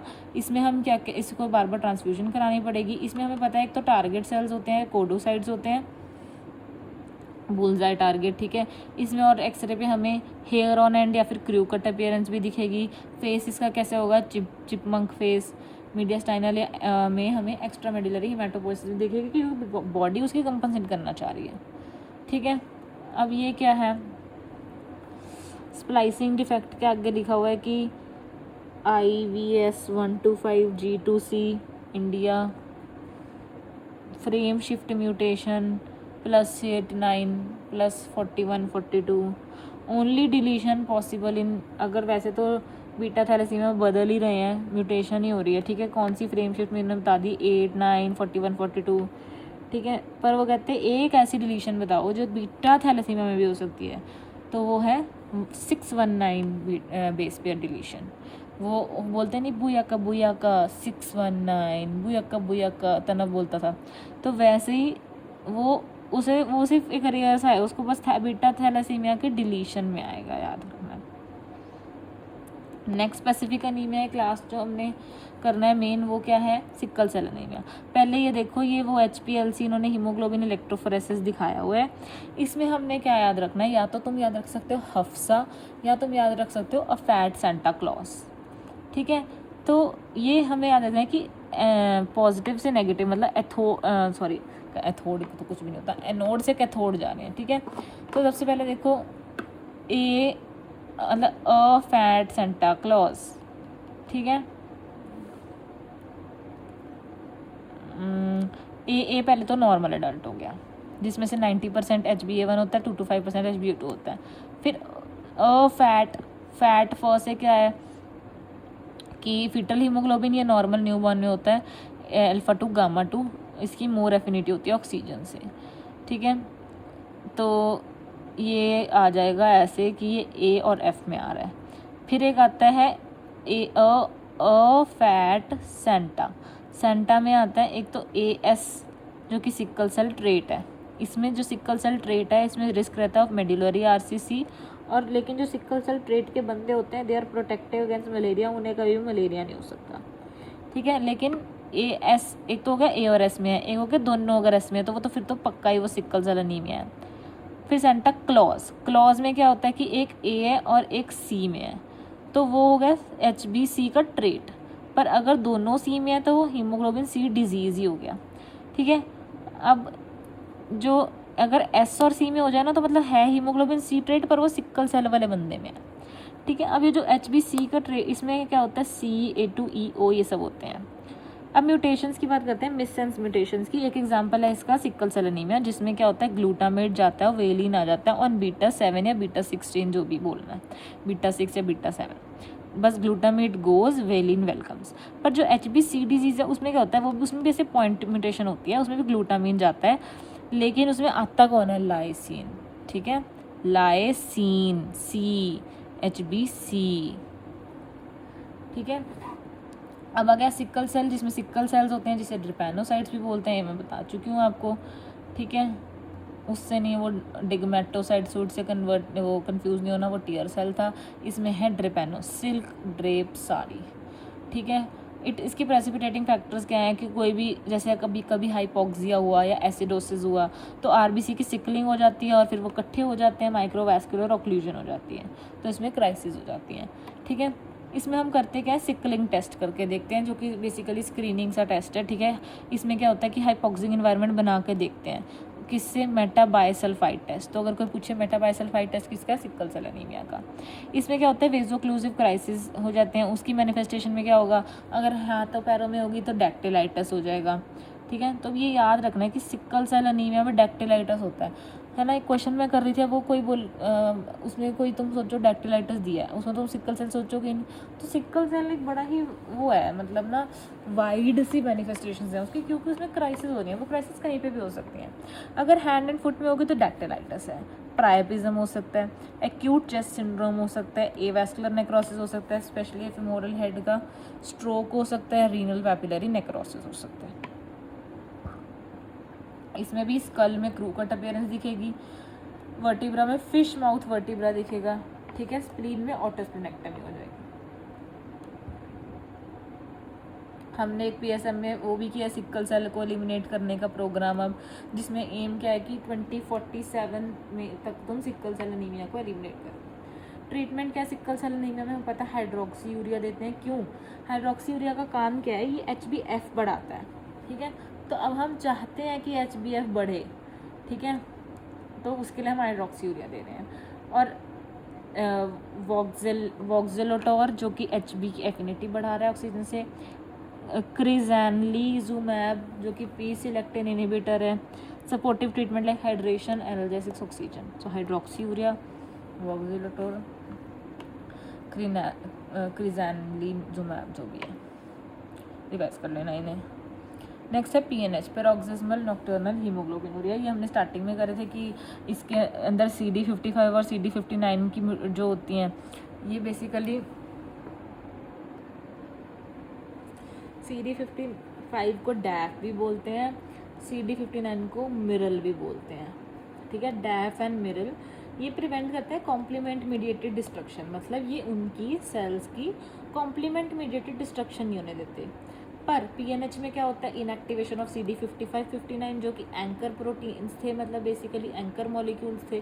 तो फिर इसमें क्या हो जाती है, पीगा जीन म्यूटेशन, ठीक है। न्यू चीज़ें याद रखना है, डैफ, मिरल, पीगा, PNH ये सब। पर इसमें मोटी मोटी चीज़ क्या हो रही है कि CD55 59 जो कि एंकर मॉलिक्यूल्स थे उनकी इनएक्टिवेशन होगी। तो अब क्या होगा, जब भी कभी pH जो है वो मान लो कम हो गया, कोई ऐसी सिचुएशन आती है, ठीक है, तो वो कॉम्प्लीमेंट मीडिएटेड डिस्ट्रक्शन को रोक नहीं पाएंगे, तो उससे क्या होने लग जाएगा, ब्लड की लाइसिस हीमोलिसिस होने लग जाएगी इंट्रावैस्कुलर, ठीक है। सो और पर ये नॉक्टर्नल क्यों बोल रहे हैं, क्योंकि ये रात को हो रही है। रात को क्यों?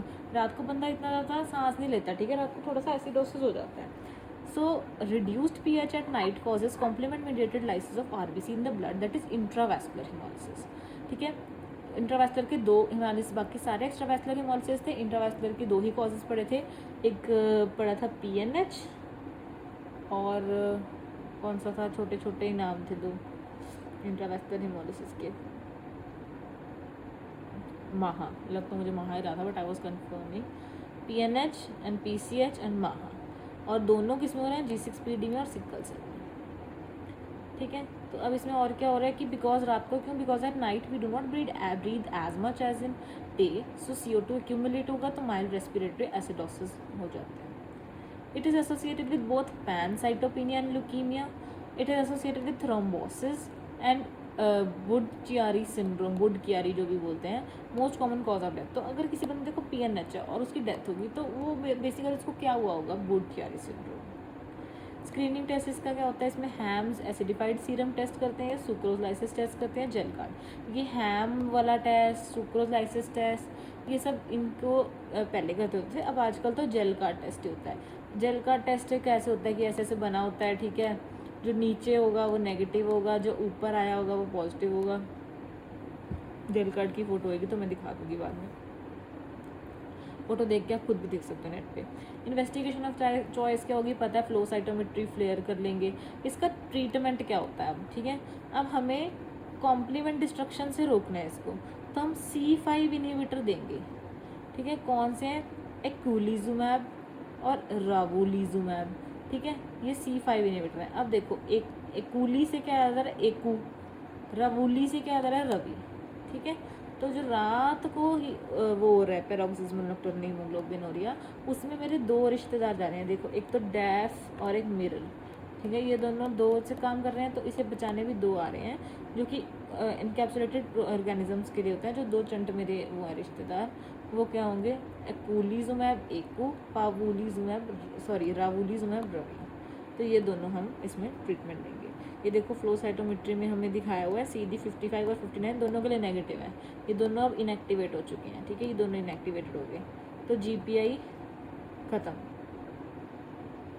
स्पेसिफिक एनीमिया, इसमें तुम ये देखो क्या बता सकते हो, ये माइक्रोसिटिक है, इसमें अलग अलग देखो बीच बीच में अलग अलग शेप्स भी हैं, अलग अलग साइजेस भी हैं। This is poikilocytosis and ascites iron deficiency anemia, ठीक है। और इसमें ये क्या है, ये कौन से सेल्स हैं, ये हेलमेट सेल्स हैं, ठीक है। हेलमेट सेल्स जो है, कौन बंदे हेलमेट पहनते हैं? जो महान होते हैं। तो ये क्या है? हीमोलिटिक एनीमिया महा हेलमेट सेल्स। अब इसमें हमें स्फीयर्स वाले सेल दिख रहे हैं गोल, और इनका सेंट्रल पिलार लॉस्ट है, तो हेरिडिटरी स्फीरोसाइटोसिस। ठीक है। Next bite sales. बाइट कौन कर रहा था? हाइंस बोर्ड वो लगा के, वो है G6PD deficiency, bite cells and Heinz bodies. Next इसमें देखो कितना सारा हाइपर सेगमेंटेड न्यूट्रोफिल है, 2 3 4 5 6। तो hyper segmented neutrophils megaloblastic anaemia. एक लास्ट है माइलोफाइब्रोसिस। माइलोफाइब्रोसिस में क्या था? टीयर ड्रॉप सेल, ये रहा। इनको घर से निकाल दिया था तो ये रोने लग गए थे। माइलोफाइब्रोसिस, माइलोडिस्प्लेजिया, इन सब में फिर ये जाके कहाँ जगह ढूंढ रहे थे? वो ब्लड पिक्चर थी एरिथ्रो और ल्यूकोब्लास्ट की, और ये जाके स्प्लीन में जगह ढूंढ रहे थे। उसको धर्मशाला बना लिया था इन्होंने। अब एक्स्ट्रा क्या है? एक होता है इसमें बता रहे हैं शायद माइलोफाइब्रोसिस में, हाँ टीयर नहीं, पता नहीं किस में बता रहे हैं। हाँ माइलोफाइब्रोसिस में देखो, एक्स्ट्रा देख लेते हैं। अच्छा ये इसमें नहीं है, ये पूरा अलग ही है। पार्वो वायरस B19 इन्फेक्शन में डॉग ईयर प्रोजेक्शन होता है। It attach to the P antigen of RBC। Bone marrow में देखो प्योर रेड सेल एप्लेसिया। तो बस ये एक्स्ट्रा है। सो RBC खत्म। Next we will do WBC in next video.